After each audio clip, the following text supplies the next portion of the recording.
She thought she could vanish into the night, pregnant, desperate, and convinced the Mafia boss who owned her would never find her.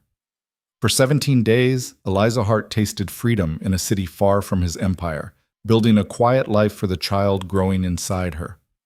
Then the roses arrived, deep red, suffocating, with a message that stopped her heart.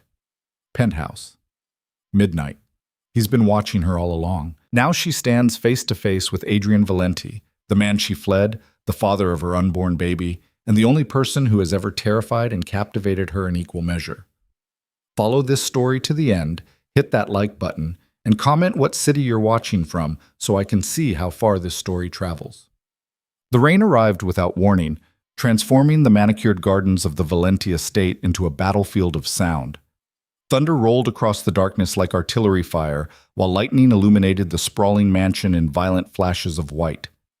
Inside the master bedroom on the third floor, Eliza Hart stood motionless before the full-length mirror, her reflection fractured by sheets of water cascading down the glass behind her. She looked like someone else entirely. The silk nightgown Adrian had chosen for her, ice blue, obscenely expensive, hung from her shoulders like a costume from someone else's life. Her dark hair, once perpetually tied back in a practical ponytail during her waitressing shifts, now fell in soft waves around her face, professionally styled by people whose names she didn't know. Her skin glowed with products that cost more than her childhood home. But beneath the surface perfection, beneath the luxury that surrounded her like a gilded cage, Eliza's hands trembled as she pressed them against her stomach. 13 weeks.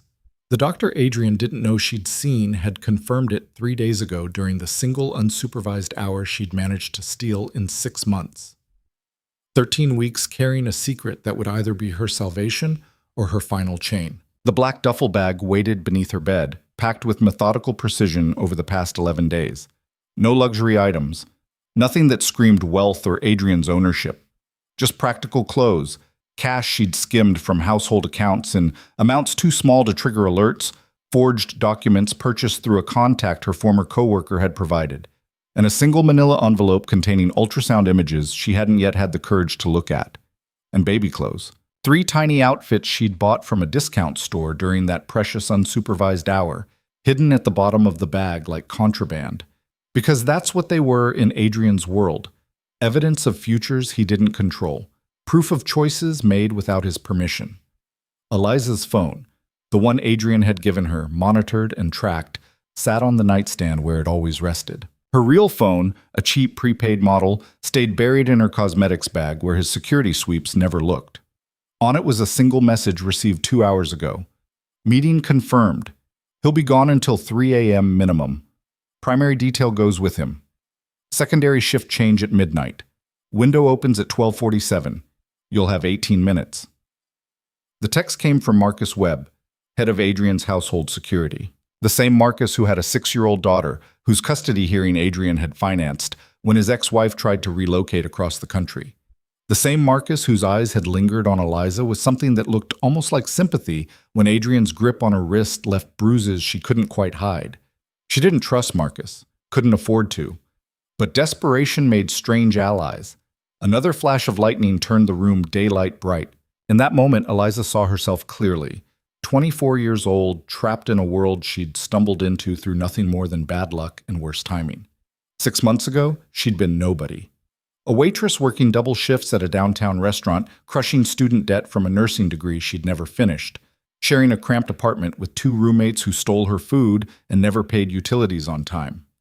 Then Adrian Valenti walked into Romano's on a Thursday night in March. She remembered every detail with the crystal clarity of a moment when your entire life pivots without permission.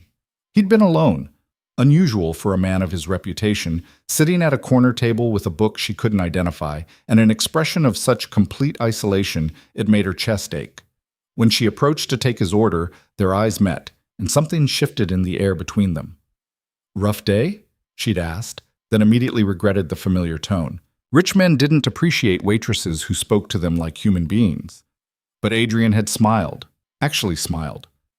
"Rough year," he'd replied. "What do you recommend for existential exhaustion?" "Whiskey and the lasagna," in that order. He'd laughed, a real laugh, not the cold sound she'd later learn he used in business meetings. "Then that's what I'll have. Along with your opinion on something." Eliza had glanced at her manager, expecting intervention, but the floor was quiet. My opinion isn't worth much. I'll be the judge of that. He gestured to the empty chair across from him. 5 minutes of conversation. I'll tip you a week's wages. She should have walked away. Should have recognized the danger in his expensive suit, the way other diners watched him with careful eyes, the impossible authority in his posture. But student loans didn't pay themselves, and her landlord had started making threatening noises about next month's rent. So she'd sat and talked, and somehow, impossibly, made him laugh 3 more times. When her shift ended at midnight, Adrian was waiting by her bus stop with an offer: dinner at a real restaurant, not as customer and server, but as 2 people having a conversation. Nothing more. His driver would take her home afterward, and if she never wanted to see him again, he'd respect that completely. Every instinct screamed danger, but there was something in his eyes, some vast loneliness that mirrored her own, that made her say yes. That first dinner became a second, then a third.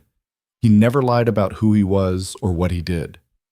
Adrian Valenti, 36 years old, head of an organization that controlled significant portions of the city's less legal enterprises, a man who wielded power like other people breathed. But with her he was different, careful, almost gentle. I don't have normal, he'd told her during their 4th dinner at a rooftop restaurant where they were the only customers. I gave that up a long time ago. But when I'm with you, I remember what it felt like to want it. The courtship, if it could be called that, lasted 6 weeks. 6 weeks of expensive dinners and thoughtful conversations, of Adrian asking about her abandoned nursing career and actually listening to her answers, of moments when she almost forgot the violence that funded his world. He never touched her beyond holding her hand, never pushed for more than she offered.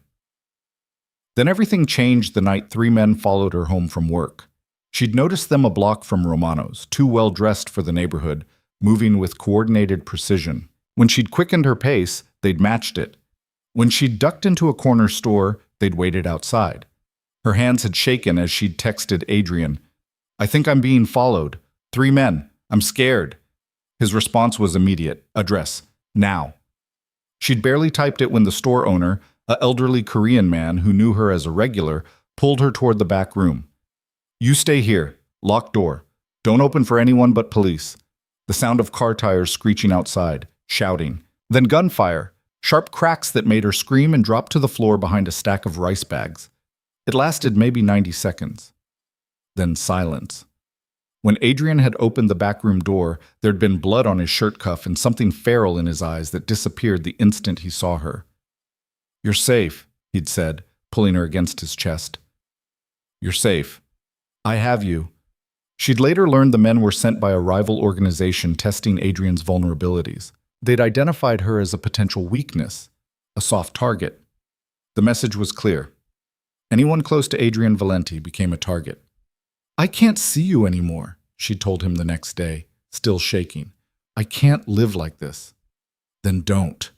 His voice had been gentle but absolute. "Come live with me, protected, safe.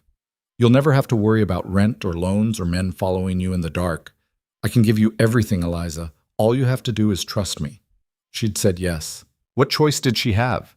Her apartment lease was ending, her debt was crushing, and the fear of those 90 seconds of gunfire still lived in her bones. But she'd misunderstood the price of safety in Adrian's world. The first month had been a dream. The estate was beautiful, 40 acres of gardens and guest houses, a staff that catered to her every need, a closet full of designer clothes she'd never have to pay for. Adrian gave her a credit card with no limit and asked only that she have dinner with him each evening, that she share her days and her thoughts. It seemed too good to be true. Because it was. The restrictions started small. A suggestion that she not visit her old neighborhood, too dangerous. A gentle insistence that his driver take her anywhere she needed to go. Why risk public transportation? A request that she inform his assistant of her schedule, purely for coordination purposes. Then came the night she'd tried to meet her former roommate for coffee without mentioning it first. "Where were you?" Adrian had been waiting in the foyer when she returned, his voice soft but terrible. "I called. You didn't answer. I just went out for—" "Where were you?" The ice in those 3 words had frozen her blood. For the first time, she'd seen the man his enemies feared. Not the gentle dinner companion or thoughtful conversationalist, but the Adrian who controlled an empire through careful violence. Coffee with Sarah, my old roommate. I just wanted, without telling me, without security. He'd stepped closer and she'd instinctively stepped back. Do you understand what could have happened? After what happened before, you leave this property without protection, without informing anyone. And you wonder why I'm upset? I didn't think I needed permission to... Permission? The word came out sharp enough to cut. This isn't about permission, Eliza. This is about keeping you alive. The moment you became mine, you became a target. Every enemy I have will try to use you against me. So yes, you need to tell me where you're going. You need security. You need to understand that your freedom to wander wherever you please ended the night I saved your life. She'd wanted to argue, wanted to scream that she wasn't his possession, but the fear in his eyes had been real, and beneath her anger, she'd understood his logic even as she hated it. That was the trap of Adrian Valenti. He was never cruel without reason, never controlling without justification. Every restriction came wrapped in genuine care, every boundary drawn to protect rather than punish. But the result was the same. She was a prisoner in a golden cage, and the man she'd thought might save her from loneliness had become her jailer instead. The baby had changed everything. Eliza pressed her palm against her stomach again, feeling nothing yet, but knowing everything had already transformed. This child, Adrian's child, though he didn't know it existed, was either her ticket to freedom or the final lock on her cage. If she told him, he would never let her go. A child meant legacy, meant continuing the Valenti name, meant binding her to him permanently through ties that went deeper than any legal contract. He would marry her, shower her with everything money could buy, and ensure she never made a decision about her own life again. But if she ran now, while he didn't know, while she still had the element of surprise, the burner phone vibrated. Marcus again. Status? Eliza typed quickly. Ready. He's gone. Just left. High-stakes meeting across town. Took primary detail. You're clear. She moved fast, pulling on dark jeans and a nondescript hoodie, stripping off every piece of jewelry Adrian had given her. The engagement ring, 3 carats, flawless, presented 6 weeks ago during a dinner where he'd informed her rather than asked that they would marry in the fall, sat heavy in her palm. She stared at it for a long moment, remembering his face when he'd slid it onto her finger. You're mine now, he'd said. Not a question, never a question. Officially and forever. I'll give you everything, Eliza. Everything except the option to leave. She set the ring on the nightstand and didn't look back. The estate's security system was sophisticated but operated on predictable patterns. Marcus had walked her through the blind spots, areas where camera coverage overlapped imperfectly, creating 3-second windows of invisibility. The hallway outside her room, the service stairs leading to the kitchen, the side door near the garbage area that the night cleaning crew propped open during their smoke breaks. Eliza moved through the sleeping mansion like a ghost, the duffel bag weighing heavy on her shoulder. Every creak of the floorboard sounded like thunder. Every shadow looked like one of Adrian's security team materializing to drag her back. But she made it to the service stairs, down 3 flights, through the industrial kitchen that smelled of tomorrow's breakfast preparations. The side door stood 15 feet away. Freedom. The storm. The night. The chance to disappear. Going somewhere, Miss Hart? Her heart stopped. She turned slowly to find Kyle Morrison, one of the junior security officers, standing in the doorway to the staff break room. 23 years old, new to Adrian's organization, still unsure of his place in the hierarchy. Eliza's mind raced. I couldn't sleep. Thought I'd get some air. Kyle's eyes dropped to the duffel bag. With luggage? It's not what it looks like. It looks like you're running. He stepped closer, hand moving toward the radio on his belt. Mr. Valenti's going to want to know about this. Eliza made a choice. He beats me. The lie came out smooth as silk, honed by 6 months of learning to navigate Adrian's world. Look, she pulled up her sleeve, revealing a bruise that was actually from bumping into a doorframe but could be anything in the right light. He says if I ever tell anyone, if I ever try to leave, he'll kill me. Please, Kyle. You seem like a good person. Just let me go. Pretend you never saw me. It was a gamble. Kyle was new, idealistic, still believed in good guys and bad guys. And he'd seen Adrian's cold side, the merciless businessman who crushed opposition without hesitation. The young officer's face went through a complicated series of expressions: doubt, concern, the dawning horror of someone realizing they work for a monster. "I don't have much time," Eliza pressed. "He'll be back soon. Please." Kyle's hand fell away from his radio. "The North Garden Gate. Code is 4729. Go straight to the service road. There's usually a taxi company that parks near the corner store about a mile down. If anyone asks, I never saw you." Relief nearly buckled her knees. Thank you so much." Kyle looked miserable. "Just go, before I change my mind." She ran. The storm hit her like a physical force the moment she cleared the door. Rain soaked through her hoodie in seconds, turning the gravel path into a treacherous obstacle course. Lightning illuminated the garden in stroboscopic flashes, statues and fountains and perfectly manicured hedges that represented everything beautiful and suffocating about Adrian's world. The north gate materialized through the downpour. Eliza's fingers shook as she punched in the code. 4, 7, 2, 9. The lock clicked open. She was through and running before her conscious mind caught up with her body. The service road stretched before her, empty and dark. Her shoes slapped against wet pavement as she sprinted away from the estate, away from Adrian, away from the life she'd never chosen. Behind her, the Valenti mansion receded into the storm like a dark palace from a nightmare. Ahead was only darkness and rain and the desperate hope that freedom was possible for someone like her. The taxi driver who picked her up near the corner store asked no questions about the soaking wet young woman with a single duffel bag who paid cash and requested the bus station downtown. The bus station attendant didn't blink when she bought a ticket to Cleveland using a name that wasn't quite her own. The other passengers on the 2 a.m. Greyhound didn't care about the girl in the back who kept checking her phone every few minutes, waiting for it to explode with calls from Adrian's number. But her phone stayed silent. Either Marcus was covering for her, or Adrian's meeting was running so late he hadn't yet discovered her absence. Either way, every mile between her and the estate felt like breathing for the first time in months. Cleveland came and went, then Pittsburgh. Each transfer taking her further from Adrian's territory, deeper into the anonymous vastness of the country. She paid for everything in cash, used different names at each stop, wore the baseball cap Marcus had included in his care package, camera blind spot. Wear this everywhere. 72 hours after leaving the estate, Eliza Hart crossed the border into Canada using documents that identified her as Emma Hayes, administrative assistant, visiting Toronto for a conference. The customs officer barely glanced at her passport. Purpose of visit? Tourism. A friend recommended I see the city. How long will you be staying? 2 weeks? He stamped her passport and waved her through. Just like that, she was free. In a new country, with a new name, carrying a secret that Adrian Valenti, the most dangerous man she'd ever known, didn't know existed. Toronto sprawled before her like a promise.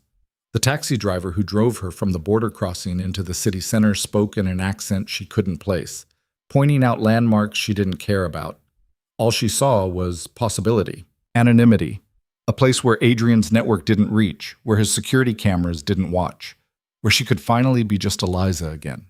The apartment she found was everything the estate wasn't. Tiny, just a studio in a building that had seen better days.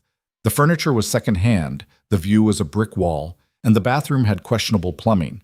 But it was hers. Rented under her false name with cash and a forged reference letter, no questions asked by a landlord who seemed to specialize in tenants who valued privacy. That first night, alone in her new space with the door locked and the deadbolt thrown, Eliza sat on the floor and cried. Relief, terror, exhaustion, all of it pouring out in a storm that matched the one she'd fled through. When the tears finally stopped, she pulled out the ultrasound images she'd been too afraid to look at before. There, in grainy black and white, was the future she was fighting for. A tiny shape, barely recognizable as human, floating in darkness. The beginning of a person who deserved better than to grow up in Adrian's world, owned before they were even born. I'm going to keep you safe, she whispered to the image. No matter what it takes. I promise.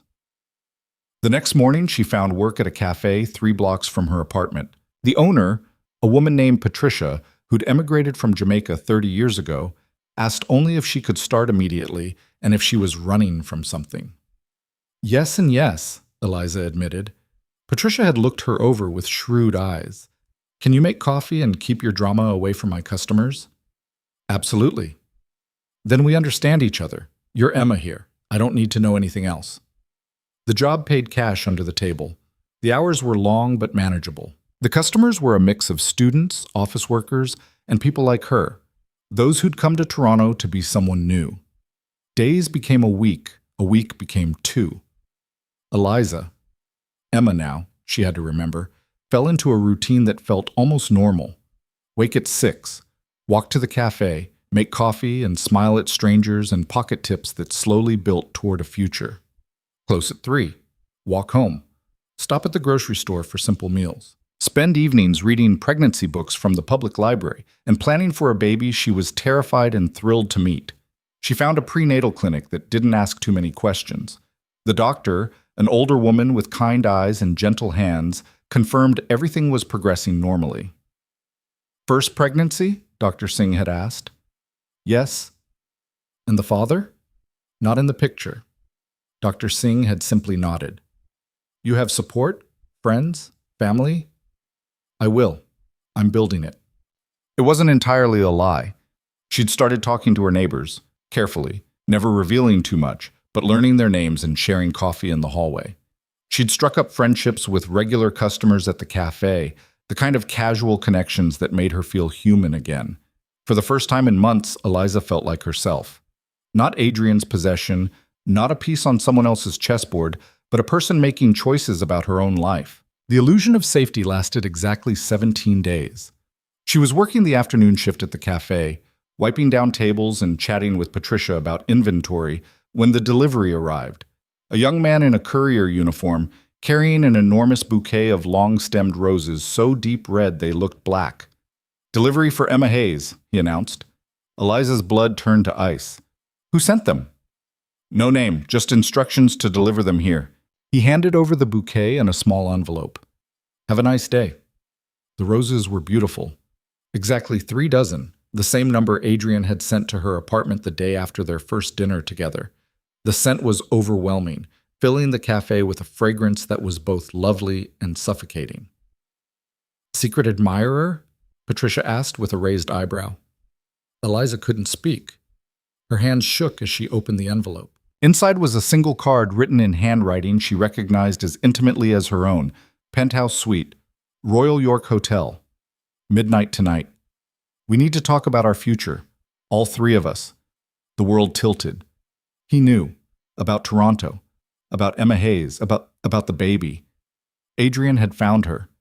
And he'd been watching her all along. The card fell from Eliza's hands, fluttering to the cafe floor like a wounded bird.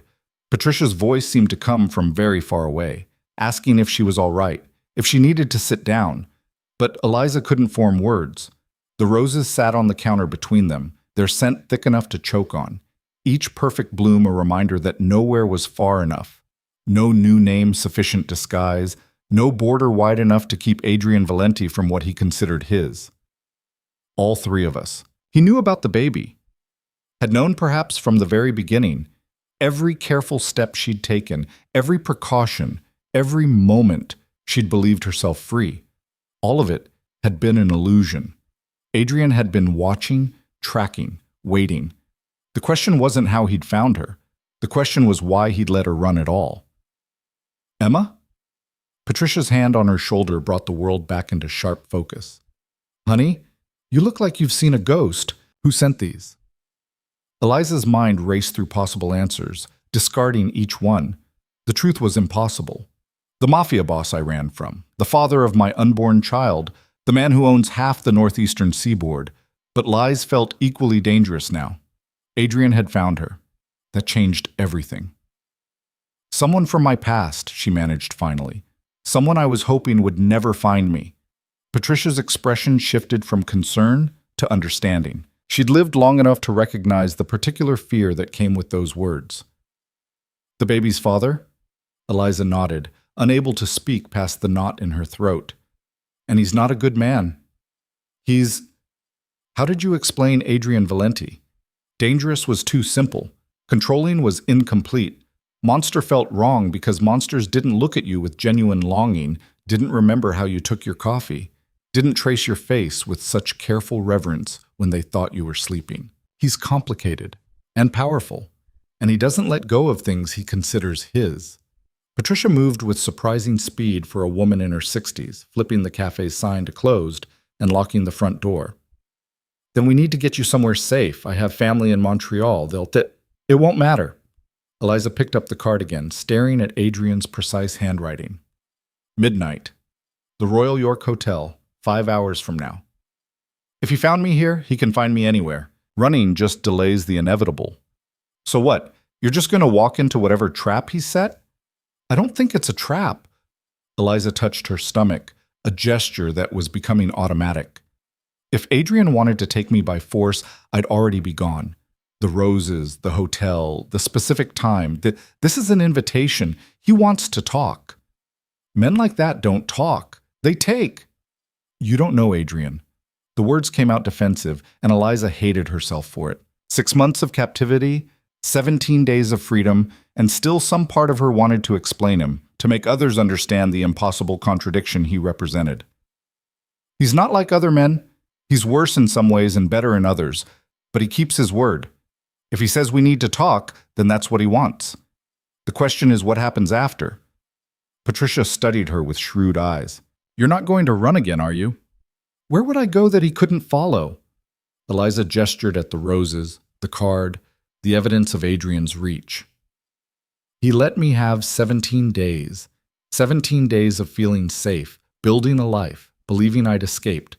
But that was always an illusion. He was always going to come. The only question was when. So you're giving up? Just surrendering yourself and that baby to a man who, I'm going to negotiate. The plan formed even as she spoke it, crystallizing from desperation into something resembling strategy. Adrian thinks I'm his, that the baby makes me permanently his. He's wrong, but I can't make him understand that by running. I have to face him, set terms, make him see that if he wants us in his life, it has to be different than before. And if he refuses? Then she was back in the cage, only this time with a child who'd grow up knowing nothing but Adrian's suffocating protection. But Eliza didn't say that. Instead, she squeezed Patricia's hand and tried to smile. Then at least I tried. Can I ask a favor? If I don't come back tomorrow, if something happens, there's a safety deposit box at the bank on King Street. Keys in my apartment taped under the bathroom sink. Inside are documents. Everything someone would need to know what happened to me. Would you? Stop talking like you're going to die. I'm talking like I'm being realistic. Adrian's world is dangerous. People disappear. I need to know that if something happens to me, someone will know the truth. Patricia's eyes were wet, but she nodded. I'll check on you tomorrow. If you don't answer your phone by noon, thank you. Eliza gathered the roses, their weight substantial in her arms. Evidence of Adrian's presence, his knowledge, his inevitable claim. I should go. I need to prepare. The walk back to her apartment felt like moving through water. Every familiar landmark, the convenience store where she bought milk, the playground where she'd imagined one day bringing her child, the coffee shop where she'd spent mornings reading pregnancy books, now seemed temporary. Borrowed time. Adrian had always been coming, and in her heart, she'd always known it. Inside her tiny studio, Eliza set the roses on the counter and stared at them for a long moment. 3 dozen perfect blooms. The same number he'd sent after their first dinner, before everything had gone wrong. Before she'd understood that Adrian's version of love looked remarkably like ownership. She showered, washing away the cafe's coffee smell and the cold sweat of fear. Then stood before her meager closet, trying to decide what one wore to negotiate with a mafia boss. The practical clothes she'd accumulated over 17 days felt wrong, too ordinary, too much like the invisibility she'd been cultivating. But she'd left all Adrian's expensive gifts behind at the estate, stripped herself of every marker of his wealth. In the end, she chose simple black pants and a dark blue blouse, professional, neutral, the kind of outfit that said she was taking this seriously without playing into his world of luxury. She left her hair loose, applied minimal makeup, and put on the only jewelry she owned, a small silver cross her mother had given her before she died, when Eliza was 16 and still believed in protection from higher powers. The evening crawled by with agonizing slowness. Eliza tried to eat but couldn't, tried to read but the words wouldn't stick. Instead, she paced her small apartment, hand pressed to her stomach, talking to the life growing there. "I'm going to try to make this right," she whispered. "I don't know if I can. Your father he's everything terrible and everything I should have run from, but he's also the only man who ever made me feel seen, valued, like I mattered. That doesn't excuse what he did, keeping me prisoner, but it complicates things. And now you exist and you complicate them even more. Because whatever happens tonight, whatever I agree to or refuse, I need you to know that every choice I make is about giving you a better life than I had. A life where you're not owned, where you're free."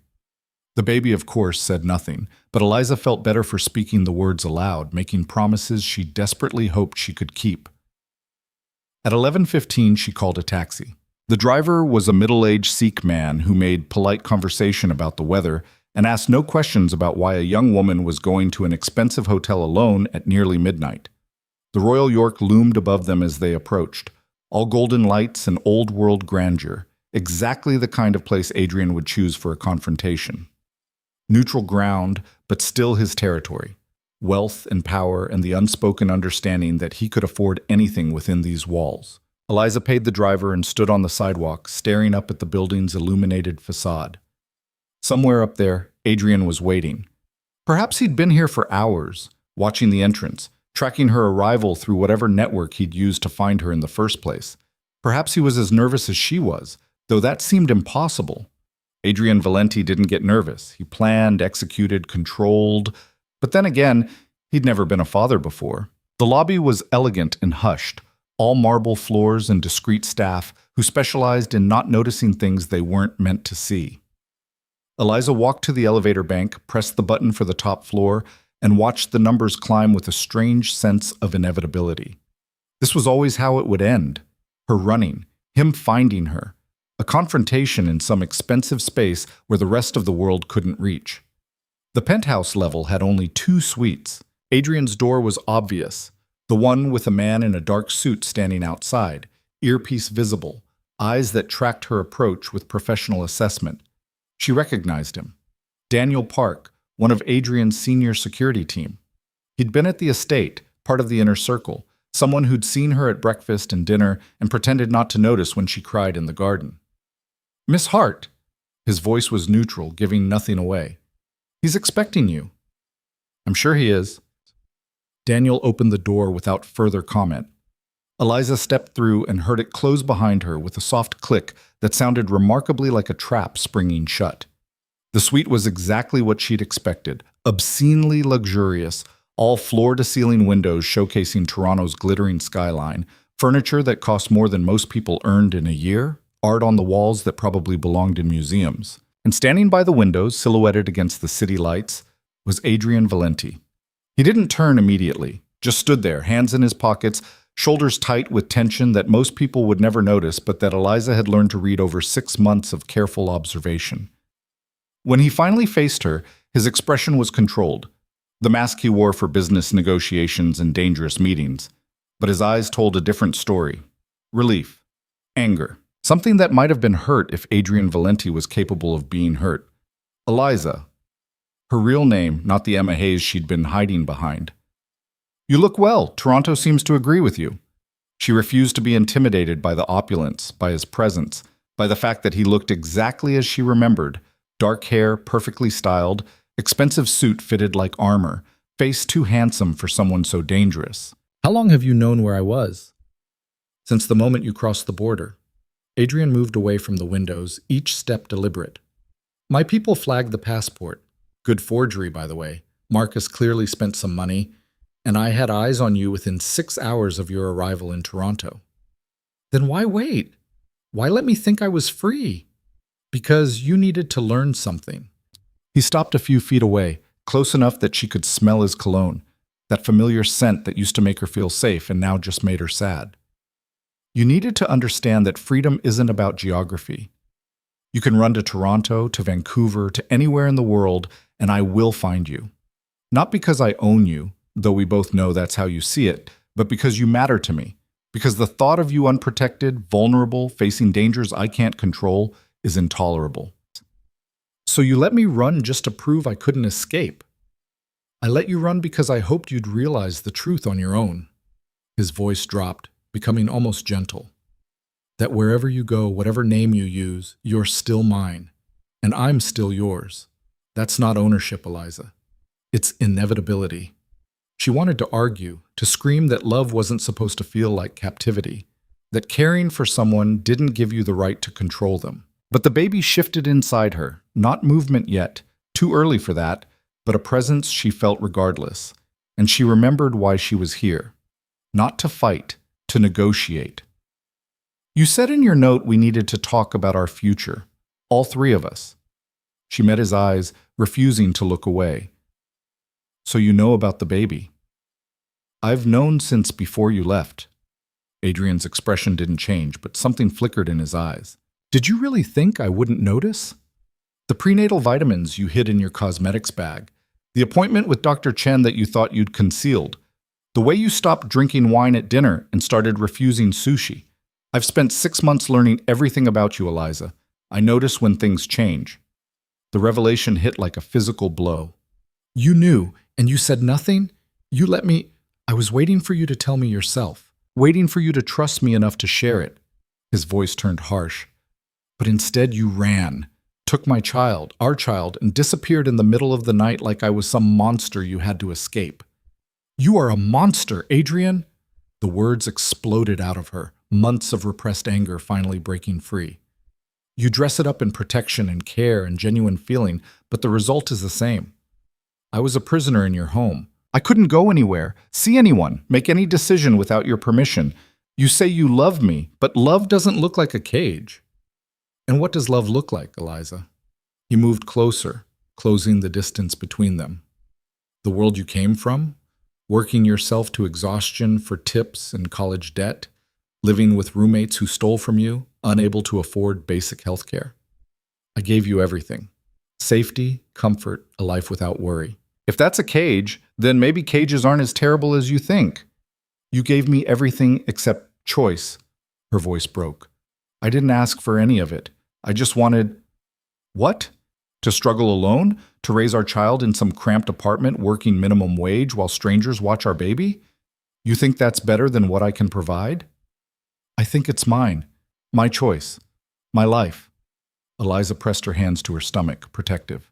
This baby deserves better than to be born into your world, Adrian. Better than to grow up owned by you before they even understand what freedom means. Our baby deserves the best of everything.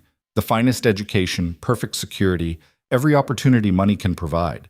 And they deserve 2 parents who love them, not a mother running herself ragged trying to prove a point about independence. Independence isn't a point to prove. It's a fundamental right. Not in my world. Adrian's voice went soft, dangerous. In my world, the people I love are protected, cared for, kept safe from the 100,000 threats that exist beyond gates and security systems. You see that as control. I see it as the only way to ensure you survive. Then we're at an impasse. Eliza forced herself to meet his eyes. Because I can't live like that again. I won't. If you try to force me back to the estate, I'll run again. And again. And however many times you find me, I'll keep running. Because I'd rather live in that cramped apartment, struggling and exhausted but free, than spend another day in golden captivity. Silence fell between them, heavy with everything unsaid. Adrian's jaw was tight, his hands clenched, every line of his body radiating tension. For a long moment, Eliza thought he might simply end the conversation, call in his security, take her back by force because that was what powerful men did when they didn't get their way. But then something shifted in his expression. A crack in the armor, a glimpse of the man who'd laughed at her jokes during their first dinner, who'd held her after nightmares, who'd once confessed in the darkness that he'd never wanted anything as much as he wanted her happiness. What do you want, Eliza? The question came out raw, stripped of his usual control. Tell me what you need, and I'll give it to you. I need space, boundaries, the ability to make my own decisions without asking permission. She took a breath, steadying herself. I need you to understand that being with you can't mean giving up who I am, that if we're going to raise this child together, and I do want them to know their father. Despite everything, it has to be as partners. Not owner and possession. Partners. Adrian tested the word like it was foreign. You understand what that means in practical terms. You'd have access to everything I can provide, every resource, every protection.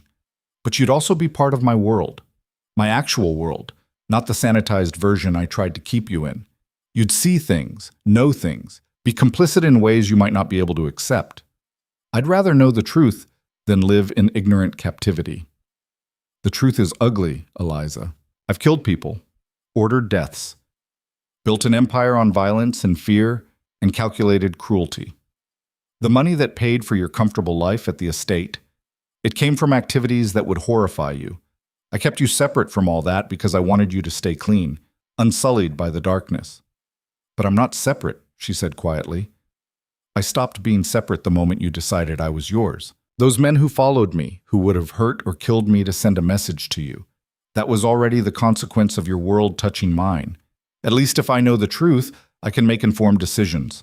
Protect myself. Protect our child.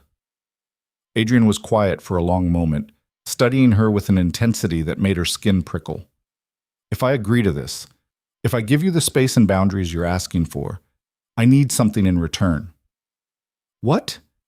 Honesty, complete transparency. You don't hide things from me.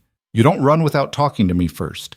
And you let me keep you safe even if you don't like the methods. He stepped closer. I can give you freedom within limits, Eliza, but I can't let you be vulnerable. So if there's a threat, if my enemies start circling, you follow my security protocols without argument. You trust that I know my world better than you do, and you let me protect what's mine. What's ours, she corrected.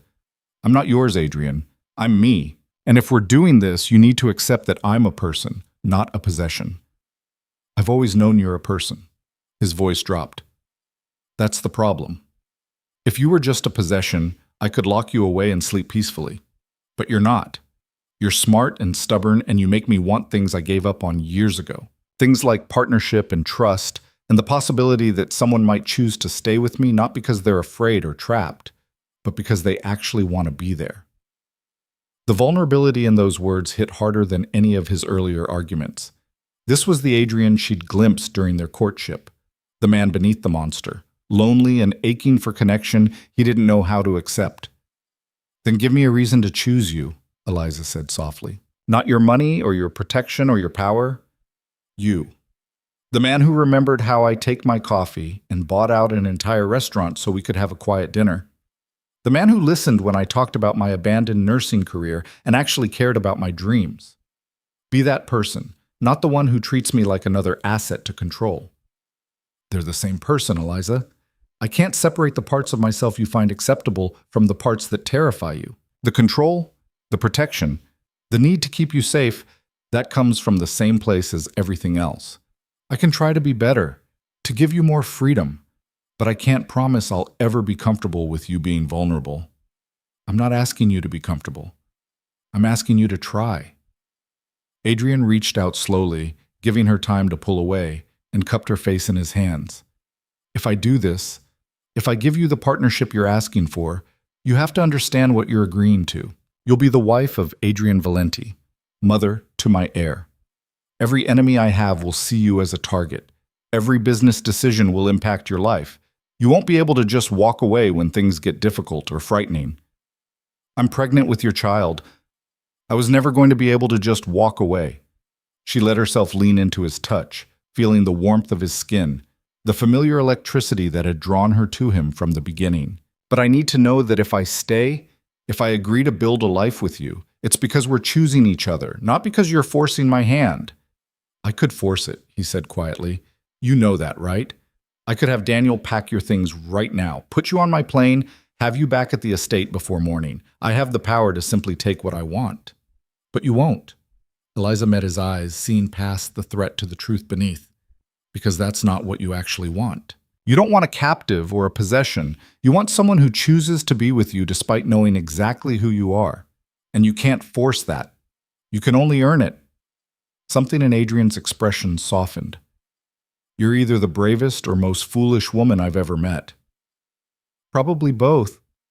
She managed a small smile. So what happens now? I agree to come back and we just pretend the last 17 days never happened. No. Adrian dropped his hands and stepped back, moving to a desk by the window. He returned with a leather folder, setting it on the coffee table between them. We formalize the agreement, make it legally binding. I had my attorneys draw this up during your time in Toronto, a contract outlining exactly what our partnership looks like. Eliza opened the folder with trembling hands. Inside were dozens of pages of dense legal text, but the summary section at the front laid it out clearly. A prenuptial agreement that was also a partnership contract, specifying her rights, his obligations, the boundaries they'd maintain, and the protections for any children they might have. She read through it slowly, Adrian watching her with unreadable eyes.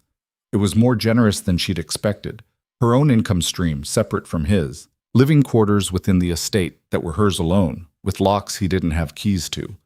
The right to maintain outside friendships and activities, scheduled private time without security surveillance, decisions about their child's upbringing to be made jointly with specified areas where she had final say. She looked up, searching his face. Why did you prepare this if you didn't know whether I'd agree to come back? Because I was hoping. Adrian's voice was rough. I've spent 17 days having my people track your every move, watching you build a life in Toronto, seeing you smile more than you ever did at the estate. And I realized something. The woman I fell in love with, the one who made me laugh at Romano's, who challenged me and surprised me and made me want to be better, she was dying in my home. The control I thought was protection was actually suffocation. So either I could keep you prisoner and watch everything I valued about you disappear, or I could try something different. Partnership. Partnership, he agreed, with conditions and boundaries and probably a lot of fights about what those mean in practice. But yes, an actual partnership, not pretty words covering ownership. Eliza read through the contract again, more carefully this time, looking for catches and loopholes. But it seemed genuine, a real attempt to balance his need for control with her need for autonomy. It wasn't perfect. There were clauses about security that still felt restrictive, requirements that she inform him of major decisions, limitations on where she could go without protection.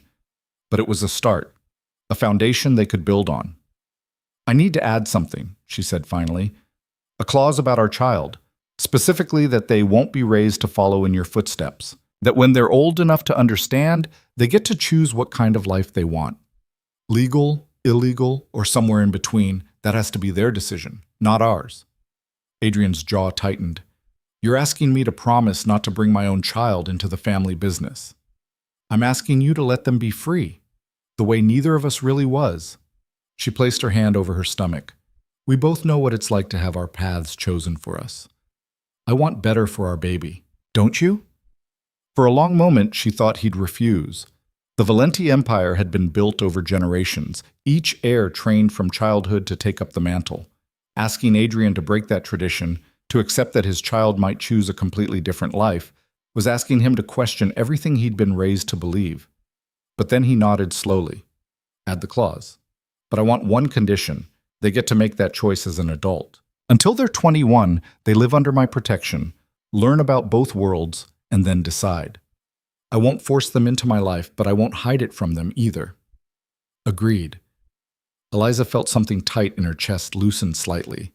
This was more than she'd hoped for. Not complete freedom, but genuine compromise. So, if I sign this, we're really doing this? Partnership and marriage and raising a child together? If you sign this, you're agreeing to be my wife, to stand beside me publicly and privately, to be part of my world with all its complications. Adrian's voice gentled. But yes, partnership. I'll try to give you the space you need and you'll try to understand when I can't. We'll fight about boundaries and security and 1,000 other things, but we'll do it together. Eliza stared at the contract, at the promise of a life that was neither the captivity she'd fled nor the precarious independence she'd been building in Toronto, but something different, something that acknowledged both Adrian's nature and her own needs. It wasn't perfect. It might not even be enough, but it was a chance. I need a pen, she said. Adrian produced one from his jacket pocket. Expensive, gold-plated, exactly the kind of unnecessary luxury that defined his world. Eliza took it and signed her name at the bottom of the contract, her handwriting looking small and uncertain next to the formal legal text. Adrian signed after her, his signature bold and confident. Then he pulled out his phone and made a brief call. Michael? She signed. Have everything ready for the flight home. Yes, tonight. Tonight? Eliza set down the pen. We're leaving now? There's nothing keeping you in Toronto. Adrian gestured at the windows, at the city beyond. Your apartment lease is paid through the month. Patricia at the cafe has been compensated generously for your sudden departure, and your few possessions are already packed and waiting downstairs. Unless you want to stay longer. The efficiency was both impressive and slightly terrifying. You were very confident I'd agree. I was very prepared either way. He moved closer. If you'd refused, I was planning to spend the next month in Toronto, having dinner with you every night until you changed your mind. Daniel already rented an apartment across from yours. I can be very patient when I want something badly enough. That's not patience, that's stalking. In my world, they're often the same thing. Adrian reached out, tucking a strand of hair behind her ear.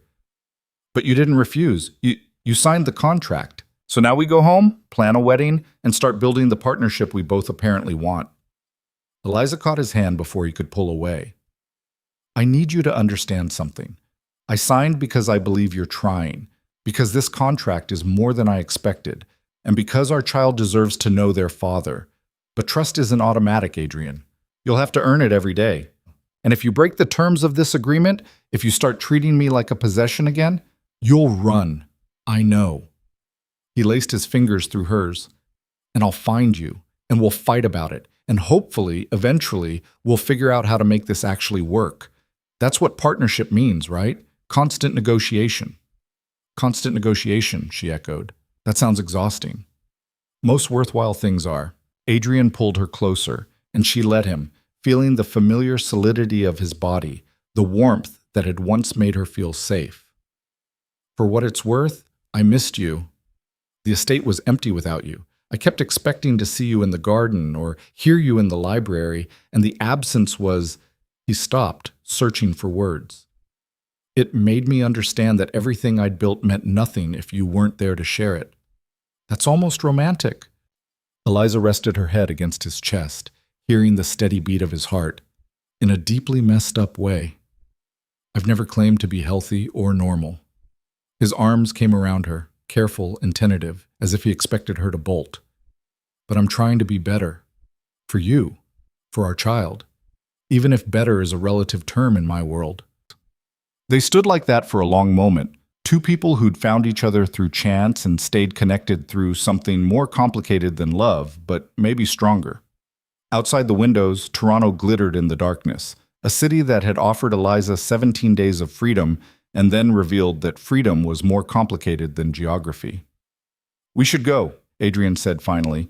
The plane is waiting, and we have a lot to plan. The wedding, nursery preparations, security upgrades. You're already thinking about security upgrades for a baby who won't be born for 6 more months? I've been thinking about security upgrades since the moment I knew you were pregnant. He pulled back to look at her. Being a father terrifies me more than any business negotiation or territorial dispute. Because I know how to handle those threats. But a child? Someone small and fragile and completely dependent on me not to screw them up? That's an entirely different kind of danger. The admission surprised her. Adrian Valenti terrified. It made him seem more human, more reachable. We'll figure it out together, she said. That's what the partnership means, right? You don't have to have all the answers. I'm not used to admitting I don't have answers. Get used to it. Parenthood is apparently all about making it up as you go and hoping you don't damage them too badly. Adrian smiled, a real smile, not the controlled expression he showed the world. Then I suppose we're starting from an equal position of ignorance. That's almost fair. Almost fair. I'll take it.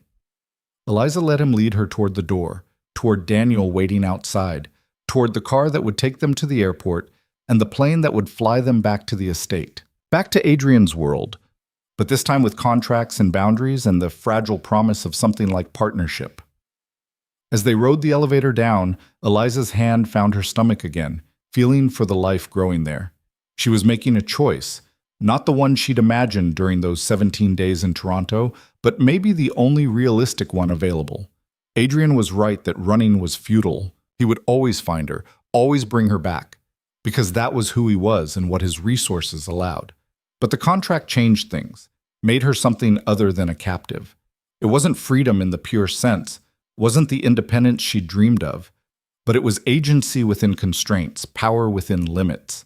And maybe, with time and patience and constant negotiation, it would be enough. The private jet waited at a small airport outside the city, sleek and expensive and entirely too comfortable. Adrian helped her aboard, his hand steady at the small of her back, then settled beside her as the engines powered up. "Nervous?" he asked, watching her face as Toronto fell away beneath them. "Terrified," she admitted.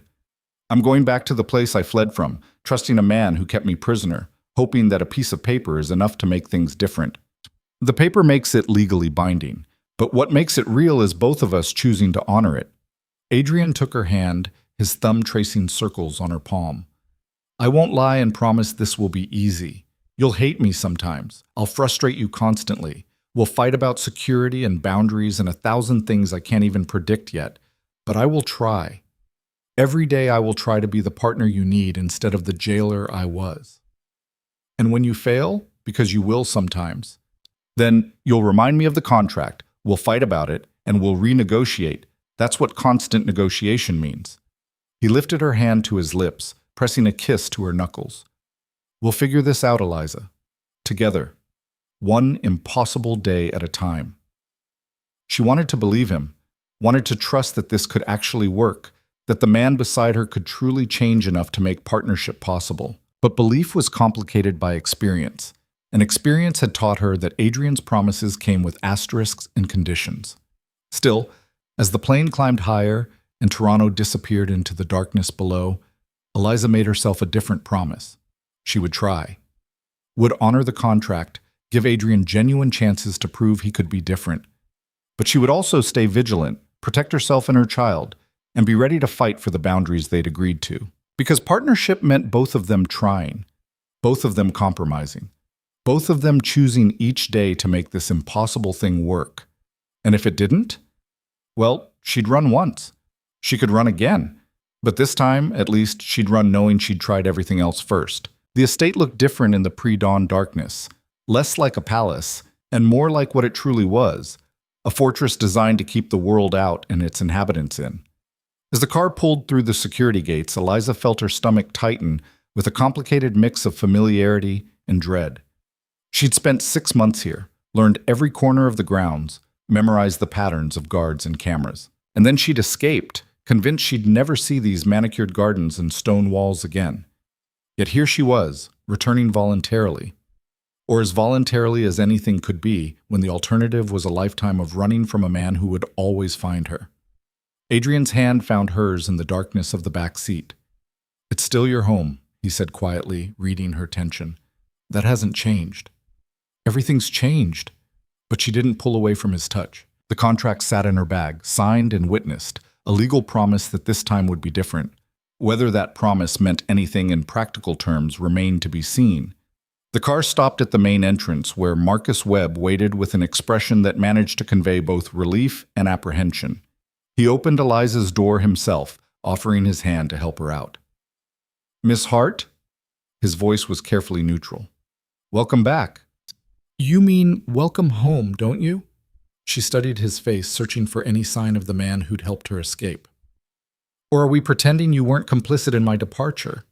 Marcus's eyes flicked to Adrian, who'd come around the car to stand beside her. For a moment, the head of security looked genuinely uncertain, a rare expression on a man trained to handle any situation. "We'll discuss Marcus's role in your adventure later," Adrian said, his tone unreadable. "Right now, Eliza needs rest. It's been a long night." But Eliza wasn't ready to let it drop. "He helped me leave, gave me the window, the codes, probably covered for me those first few hours. If you're angry about that, I'm not angry." Adrian's interruption was gentle but firm. Marcus did what he thought was right, protecting someone he believed was in danger. "We'll have a conversation about protocols and trust, but that's between him and me. Not something you need to worry about."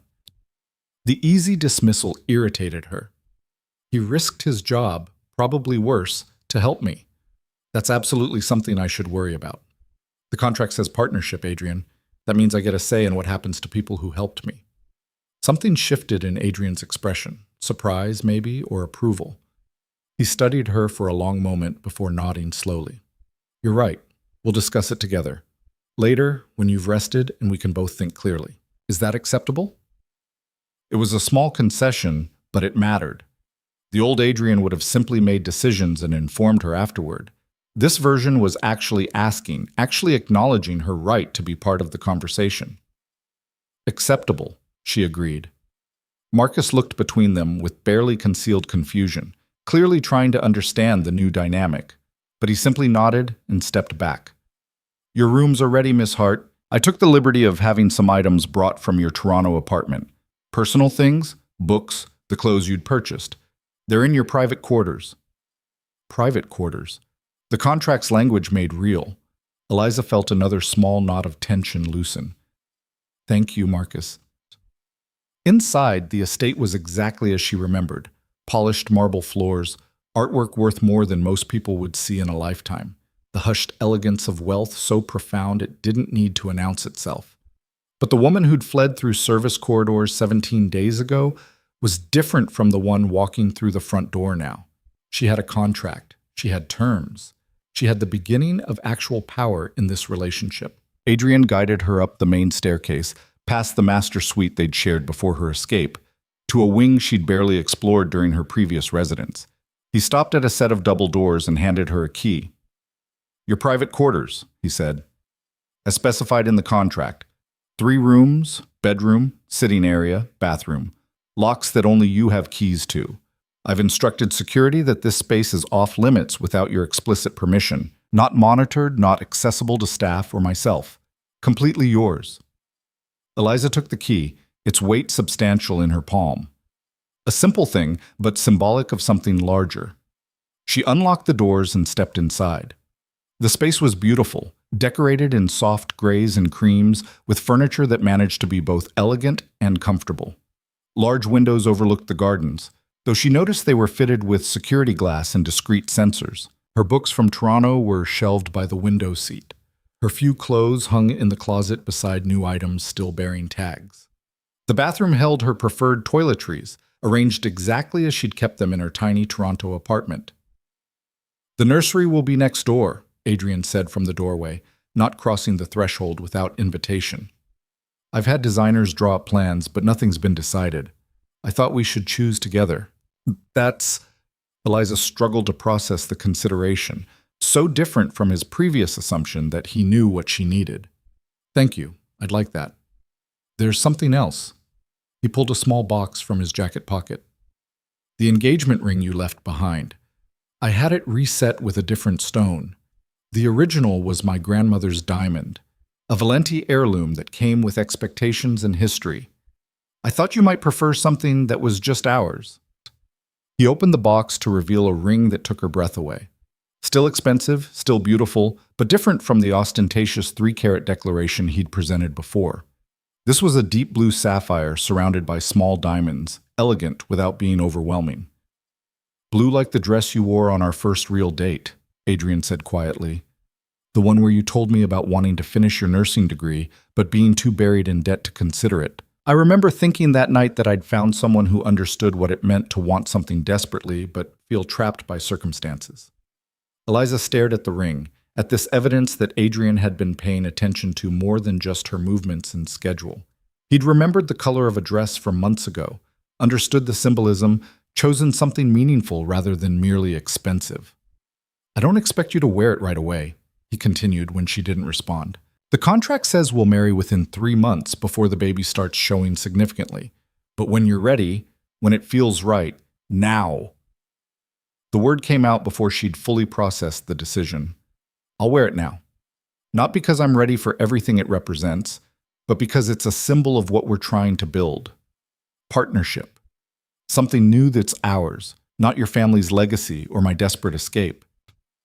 Adrian's hands were surprisingly gentle as he slid the ring onto her finger. It fit perfectly, catching the early morning light from the windows. For a moment they stood there, connected by this small circle of metal and stone, both of them understanding it was a promise neither was entirely sure they could keep. You should rest, Adrian said finally, stepping back toward the door. I have meetings most of the day, but dinner is at 7 if you'd like to join me. Or you can eat here in your quarters. Your choice. The emphasis on choice wasn't subtle, but Eliza appreciated it anyway. I'll think about it. Good enough. He paused at the threshold.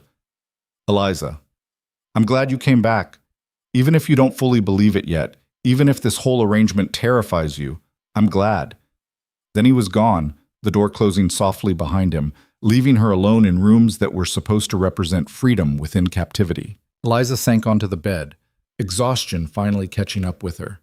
The last 48 hours felt surreal. The roses at the cafe, the confrontation in Toronto, the contract and flight, and return to the estate. So much had changed, and yet the fundamental question remained unanswered. Could this actually work? Could she build a real partnership with a man who'd kept her prisoner? Could Adrian truly change enough to give her the space she needed? She looked at the sapphire on her finger, then at the key to her private quarters, then at the windows overlooking gardens she'd once viewed as beautiful walls of her cage. Small concessions, symbolic gestures. But maybe that was how change happened. Not in dramatic transformations, but in tiny shifts that accumulated into something different. Sleep claimed her before she could pursue that thought further. When Eliza woke, afternoon sun slanted through the windows, and her phone, the burner from Toronto, which she'd somehow managed to keep, showed 3 missed calls from Patricia and a text. Just checking you're alive and okay. Please respond so I know I don't need to call the police. She texted back quickly. Alive and okay. Situation is complicated, but I'm safe. Thank you for everything. The response came within seconds. If you need out, you call me. Day or night. I mean it. Eliza smiled despite the ache in her chest. She'd known Patricia for barely 2 weeks, but the cafe owner's fierce protectiveness felt more maternal than anything she'd experienced since her own mother died. I will. I promise. Another text arrived, this one from an unknown number. This is Marcus. Adrian gave me your new number. I wanted to apologize for any complications my assistance caused. If there's anything you need, please don't hesitate to ask. She stared at the message, understanding the subtext. Marcus was worried about his job, his future, possibly his life. Adrian's world didn't forgive disloyalty easily, and helping her escape had been a profound breach of trust. We're meeting later to discuss it, she typed back. I'll make sure Adrian understands you were trying to help someone in danger. Thank you for giving me that chance, even though I ended up coming back anyway. No response came, but she hadn't really expected one. Marcus was too professional to continue a conversation that might be monitored. A soft knock at the door interrupted her thoughts. Miss Hart? It's Maria. I've brought lunch if you're hungry. Eliza recognized the voice. Maria Rodriguez, the head housekeeper, a woman in her 50s who'd always been kind during Eliza's previous residence. She opened the door to find Maria holding a tray laden with food that smelled incredible. Mr. Valenti thought you might prefer eating in your rooms today, Maria said, her English flavored with the accent of her native Colombia. But he wanted to make sure you ate. The kitchen prepared your favorites. Indeed, the tray held exactly what Eliza would have chosen: a Caesar salad, grilled chicken, fresh bread, and the chocolate mousse the estate's chef made perfectly. Small details that showed Adrian was still tracking her preferences, but this time framing it as care rather than control. Thank you, Maria. Eliza took the tray, then hesitated. Can I ask you something, honestly? The housekeeper's expression became carefully neutral. Of course. When I left, when I ran, what did people say? The staff, the security team, what did they think? Maria considered the question, clearly weighing loyalty to her employer against the genuine concern in Eliza's eyes. Finally, she sighed. There were 2 camps. Some thought you were foolish, running from the best situation you could hope for. Others thought you were brave, choosing freedom over comfort. Myself, I thought you were both. And I thought Mr. Valenti was learning what everyone in his position must learn eventually, which is that you cannot keep something beautiful by putting it in a cage. Eventually, it either dies or finds a way to escape. Maria's eyes were sympathetic. But I also thought that you would come back, because whatever else is true about Mr. Valenti, he loves you. in his way. And sometimes love is enough foundation to build something better. And if it's not, then you leave again. But this time, you'll know you tried everything possible first. Maria touched Eliza's arm gently. Eat, rest. The baby needs you strong, whatever you decide. After Maria left, Eliza ate mechanically, her mind churning through the housekeeper's words. Love was enough foundation to build something better. But what did love even mean in Adrian's context? He claimed to love her, but his version of love looked like possession, control, the need to own and protect in equal measure. Yet he'd also prepared a contract giving her unprecedented freedom. He'd chosen a ring that reflected actual attention to who she was rather than a generic display of wealth. He'd given her private quarters with locks he didn't have keys to, small things, but they represented effort, change, the possibility that his love might evolve into something healthier. Her hand drifted to her stomach, feeling for the life growing there. This baby complicated everything, transformed a relationship problem into a lifelong connection regardless of what she decided about Adrian. They would be co-parents at minimum, bound together by shared responsibility for another human being. The question was whether they could be more than that, whether partnership was actually possible or just a pleasant fiction that would crumble under the weight of Adrian's need for control. The afternoon passed slowly. Eliza explored her new quarters thoroughly, testing boundaries. The locks worked perfectly. The windows opened, though only a few inches, and she noticed sensors that would alert security if they were forced wider. A laptop sat on the desk, and when she opened it, she found it had unrestricted internet access. No parental controls, no blocked sites, no obvious monitoring software. She tested it carefully, searching for news about Adrian's organization, reading articles about him that ranged from society page puff pieces to darker investigations into his business practices. The computer didn't block anything, didn't flag her searches. Either Adrian was genuinely giving her access to information, or he was confident enough in his position that her knowledge didn't threaten him. Probably both. At 6:30, another knock. This time it was Daniel Park, Adrian's senior security officer, looking uncomfortable. "Miss Hart, Mr. Valenti asked me to remind you about dinner at 7, if you're inclined to join him. But he also said to emphasize that it's completely your choice. He'll eat in the main dining room regardless." The phrasing was so carefully neutral it was almost funny. "Tell him I'll be there." "Of course." "And Miss Hart, it's good to have you back. The house felt wrong without you." Before she could respond to that unexpected admission, Daniel was gone. Eliza changed into one of the new dresses hanging in her closet. Simple, elegant, appropriate for dinner without being formal. She left her hair loose and applied minimal makeup, then studied herself in the mirror. The sapphire engagement ring caught the light, a constant reminder of promises made and uncertainties ahead. She looked like someone playing a role. Adrian Valenti's fiancée, future mother of his child, partner in an arrangement that sounded reasonable on paper but had yet to be tested in reality. The main dining room was on the first floor, overlooking the gardens through floor-to-ceiling windows. Adrian was already there, standing by those windows with a whiskey in hand, silhouetted against the dying light. He turned when she entered, and something in his expression shifted. Warmth, relief, genuine pleasure at seeing her. "You came." He set down his glass and pulled out her chair himself. "I wasn't sure you would." "I said I'd try. This is trying." Eliza sat, accepting the water a staff member poured for her. Pregnancy meant no wine, no whiskey, just sparkling water and the hyper-awareness of every substance entering her body. Adrian took a seat across from her, and for a moment they simply looked at each other, two people who'd shared a bed and intimacy, but were still fundamentally strangers in the ways that mattered. The table between them was set with china and crystal, the kind of formal elegance Adrian's world demanded even for a private dinner. "How are you feeling?" he asked. "The pregnancy, I mean. Any morning sickness, complications?" "Some nausea in the mornings. Nothing terrible." She spread her napkin across her lap. "I saw a doctor in Toronto, Dr. Singh. She said everything looked normal for 13 weeks. I'd like to bring in my doctors, the best maternal fetal specialists in the country. Not because I don't trust your Dr. Singh, but because you need to control every aspect of this pregnancy." The words came out sharper than she'd intended. Adrian's jaw tightened, but he nodded slowly. Because the thought of anything going wrong, of losing you or the baby due to something preventable, is intolerable. But you're right that it comes from the same impulse as everything else. My need to control, to ensure outcomes, to eliminate risk.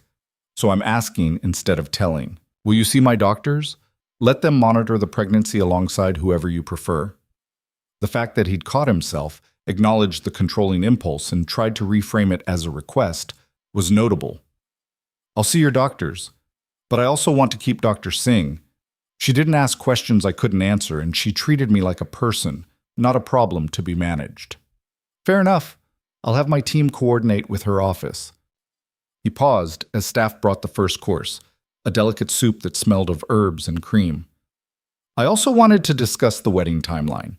The contract specifies within 3 months, but the actual date is flexible. What would work for you? Eliza tasted the soup, buying time to think. I don't want a huge society wedding. No press, no hundreds of guests, no circus. Agreed. I was thinking small, immediate family only, or what passes for family in my world. My uncle and cousins, a few trusted associates, maybe 30 people total. Private ceremony in the estate gardens, reception in the ballroom, simple but elegant. And my side. She met his eyes. I don't have much family. A few cousins I haven't spoken to in years. Some friends from my old life who probably think I disappeared into witness protection or worse. Invite whoever you want, whoever matters to you. We can tell them whatever story you're comfortable with, that we've been dating privately, that the pregnancy was unexpected but welcome, that we're happy. The truth is too complicated for most people anyway. The truth was too complicated even for them. Eliza ate slowly, considering. 8 weeks from now. That gives me time to adjust to see if this partnership thing is actually working before we make it permanent. 8 weeks. I'll have my people start planning. Adrian's voice was careful, controlled, but she caught the flash of something raw in his eyes. Relief, maybe. Or fear that 8 weeks wouldn't be enough to prove himself. They ate in companionable silence for a while, the kind of quiet that felt less awkward than it should have. Finally, Adrian spoke again. You asked about Marcus earlier, about what happens to him for helping you escape. I did, and I meant it. If you're going to punish him, I'm not. Adrian's interruption was gentle. Marcus did what he thought was right, protecting someone he believed was in danger. That shows integrity and moral courage, qualities I value, even when they're inconvenient for me. We had a conversation this afternoon. I made it clear that while I don't appreciate the breach of protocol, I understand his reasoning. He remains head of household security. Eliza set down her fork. Just like that? You're not angry? I'm furious. Adrian's smile was tight. He helped you leave, put you at risk by sending you out into the world without proper protection. Forced me to confront the fact that my own security team believed you needed rescuing from me. Of course I'm angry. But anger and action are separate things. Marcus is valuable, trustworthy, and he genuinely cares about the people under his protection. Those qualities are rare. I'm not going to lose him over one decision I disagreed with. That's... Eliza struggled to articulate her surprise. Mature of you. Don't sound so shocked. I'm capable of rational decision-making even when emotions are involved. He took a sip of whiskey. Besides, the contract says partnership. You made it clear that Marcus's fate matters to you. So it matters to me because you matter to me. That's how this works, right? Your concerns become mine? In theory. She studied him across the table, trying to reconcile this thoughtful, compromising version of Adrian with the man who'd controlled every aspect of her previous life. It's going to take me a while to trust this, to believe you're actually changing and not just performing change until I'm committed enough that you can revert to old patterns. I know. Adrian's voice was quiet. That's fair. I spent 6 months training you to expect control and restriction. It'll take longer than a few days to undo that conditioning. All I can do is show you, consistently, that I'm trying, and hope that eventually the evidence outweighs your reasonable skepticism. The main course arrived, perfectly cooked salmon with roasted vegetables, plated like art. Eliza ate mechanically, her mind elsewhere. This version of Adrian was harder to resist than the controlling one. The man who admitted his anger but chose not to act on it, who acknowledged her skepticism as reasonable, who framed their partnership as something he had to earn rather than something owed to him. That man was dangerous to her carefully maintained emotional distance. "Tell me about your day," Adrian said suddenly. "What did you do after you woke up?" Such a normal question. The kind couples asked each other over dinner, sharing the mundane details of separate lives. "I slept until afternoon. Texted Patricia to let her know I was okay. Ate lunch in my rooms. Explored the quarters. Tested the internet access. Read some articles about you that painted you as everything from a philanthropist to a monster." "Which articles did you believe?" "The ones that said you were both." She met his eyes. "You're not a simple villain, Adrian. You do terrible things for complex reasons. You've built an empire on activities that hurt people, but you also use that wealth to fund hospitals and scholarships. You're ruthless in business, but gentle with me when you think I'm not watching. The contradictions make you harder to hate than I'd like. Would it be easier if I were purely monstrous?" "Much easier." She managed a small smile. "Black and white morality is simpler than navigating all this gray area." "Welcome to my world. Nothing is ever simple. Every decision has consequences that ripple in directions you can't predict, and the only certainty is that someone will judge you for whatever choice you make." Adrian's voice held a weariness she'd never heard before. "I stopped trying to be good years ago. Now I just try to be effective and hope that the good I do balances some of the harm." "Does it? I have no idea. Ask me again in 20 years when we can look back and see what kind of world we've built for our child." Our child. The casual possessiveness in those words should have irritated her, but instead Eliza felt something else, a kind of tentative hope that maybe, possibly, they could actually build something functional out of this mess. Not love in the traditional sense. That might never be possible, given how they'd started, but partnership, mutual respect, co-parenting that gave their child stability, even if the parents' relationship remained complicated. Dessert was the chocolate mousse she'd had at lunch, and Eliza ate it slowly, savoring the rich sweetness. Across from her, Adrian watched with an expression that might have been contentment if she believed he was capable of such simple emotions. "I'd like to show you something," he said when they'd both finished. "If you're willing. It requires going to my office, which I know is asking you to enter my space, but I'll go." The interruption surprised them both. But Eliza was curious what Adrian wanted to show her, what required his private office rather than the neutral ground of the dining room. They walked through quiet hallways together, past staff who nodded respectfully, and security who tracked their movement with professional detachment. Adrian's office was in the West Wing, a room Eliza had never been invited to before. He unlocked it and gestured her inside. The space was exactly what she'd expected: dark wood furniture, leather chairs, walls lined with books, and what she suspected were hidden safes. But what caught her attention was the architect's model dominating the center of his desk. "The nursery," Adrian explained, moving to stand beside it. 3 different design options.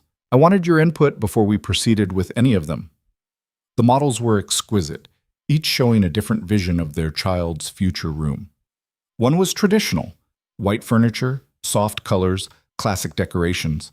Another was modern: clean lines, minimalist design, neutral tones. The third was whimsical: hand-painted murals, creative storage, a space that encouraged imagination.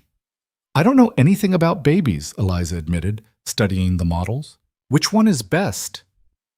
"That's not the right question." Adrian's voice was gentle. "The question is which one feels right to you. This is your child's space, your vision of what their early years should look like.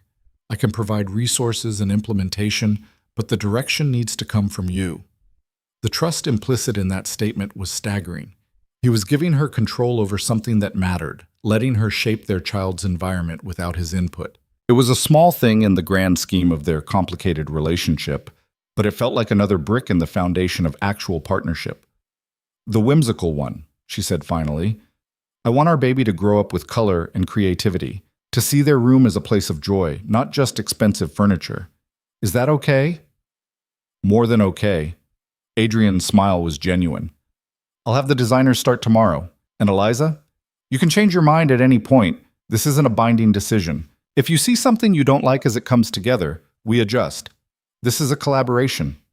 She believed him, Against all her careful skepticism, all her knowledge of who Adrian Valenti was capable of being, she believed that in this moment he genuinely wanted her input and would honor her choices. It was terrifying how much she wanted to trust that this was real and not a sophisticated manipulation. They stood together looking at the models, and for the first time since returning to the estate, Eliza allowed herself to imagine a future here that wasn't entirely grim. A nursery filled with color and laughter.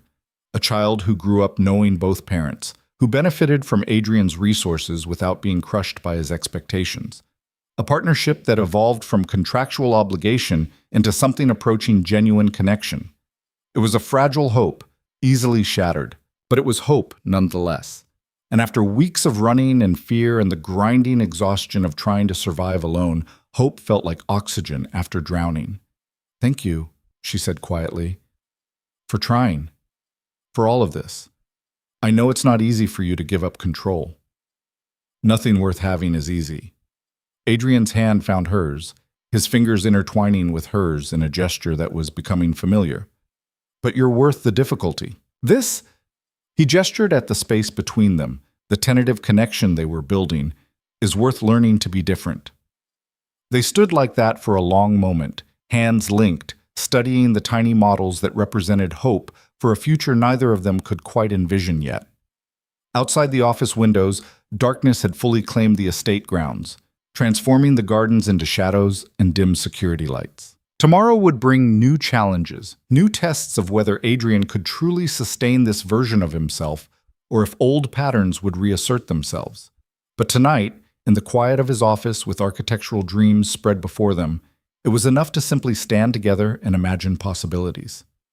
That was the thing about partnership, Eliza was learning. It wasn't built in grand gestures or sweeping declarations. It was constructed in small moments, a contract honored, a choice respected, a vision shared. Brick by tiny brick, conversation by difficult conversation, compromise by uncomfortable compromise. Whether they could sustain it remained the great unknown, but at least now they were both trying. The fragile hope that had taken root in Adrian's office sustained Eliza through the next 2 weeks, though it was tested daily in ways both subtle and profound. She learned that partnership with Adrian Valenti meant constant negotiation, a delicate dance between his instinct for control and her need for autonomy. Some days the balance held. Other days it fractured, sending them into arguments that left her questioning whether the contract was worth the paper it was printed on. The first real fight came on a Tuesday morning when Eliza discovered that Adrian had assigned a full security detail to accompany her prenatal appointment without consulting her first. She'd walked downstairs ready to meet the car Adrian had arranged, only to find Daniel and 3 other armed guards waiting in the foyer. The rage had been instantaneous and incandescent. "What is this?" She gestured at the small army assembled to escort her to a doctor's appointment. Daniel had looked uncomfortable. "Standard security protocol for off-estate movements, Miss Hart. Mr. Valenti was quite clear about the requirements." Was he? It wasn't a question. Eliza had turned on her heel and marched straight to Adrian's office, not bothering to knock before throwing open the door. He'd been on a phone call, but one look at her face had him ending it abruptly. "Eliza, what but? 4 guards? For a prenatal appointment? Are you insane?" Adrian had stood slowly, his expression shifting from surprise to that carefully controlled neutrality that meant he knew he'd overstepped. "It's a necessary precaution. You're carrying my child. Every enemy I have will see you as a target. So we discussed this in advance and agreed on appropriate security measures?" She'd crossed her arms. "Oh wait, we didn't. Because you made a unilateral decision about my safety without consulting me, which violates the contract, specifically Section 3, Paragraph 2, regarding joint decision-making for matters affecting my daily life." The fact that she'd memorized the relevant sections had clearly surprised him. Adrian had been quiet for a long moment, jaw tight, clearly wrestling with instincts that screamed at him to simply impose his will. Finally, he'd exhaled slowly. "You're right. I should have discussed it with you first. But Eliza, the threat is real. A woman connected to the Kozlov organization was kidnapped last month. They held her for ransom, and when her husband couldn't meet their demands fast enough, he'd stopped, his face going hard. I can't let that happen to you. I won't. Then we discuss it. We assess the actual threat level together. We decide on security that keeps me safe without making me feel like a prisoner. She'd softened slightly, seeing the genuine fear beneath his controlling impulse. I'm not asking you to leave me unprotected, Adrian. I'm asking you to include me in decisions about my own life. They'd compromised. 2 guards instead of 4, both in plain clothes rather than the obvious military bearing Daniel and his team projected. A panic button installed on her phone. Specific protocols they'd agreed on together rather than rules imposed from above.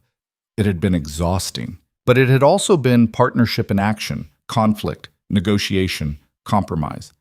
Neither of them entirely happy with the outcome, but both feeling heard. The pattern repeated itself over and over. Adrian would make an assumption about what Eliza needed. She would push back. They would fight, and eventually find middle ground. It was progress, she supposed, though some days it felt more like trench warfare than relationship building. But there were good moments, too. Quiet evenings when they'd sit in the library and Adrian would read aloud from books about pregnancy and infant care, his voice stumbling over unfamiliar terminology in a way that was oddly endearing.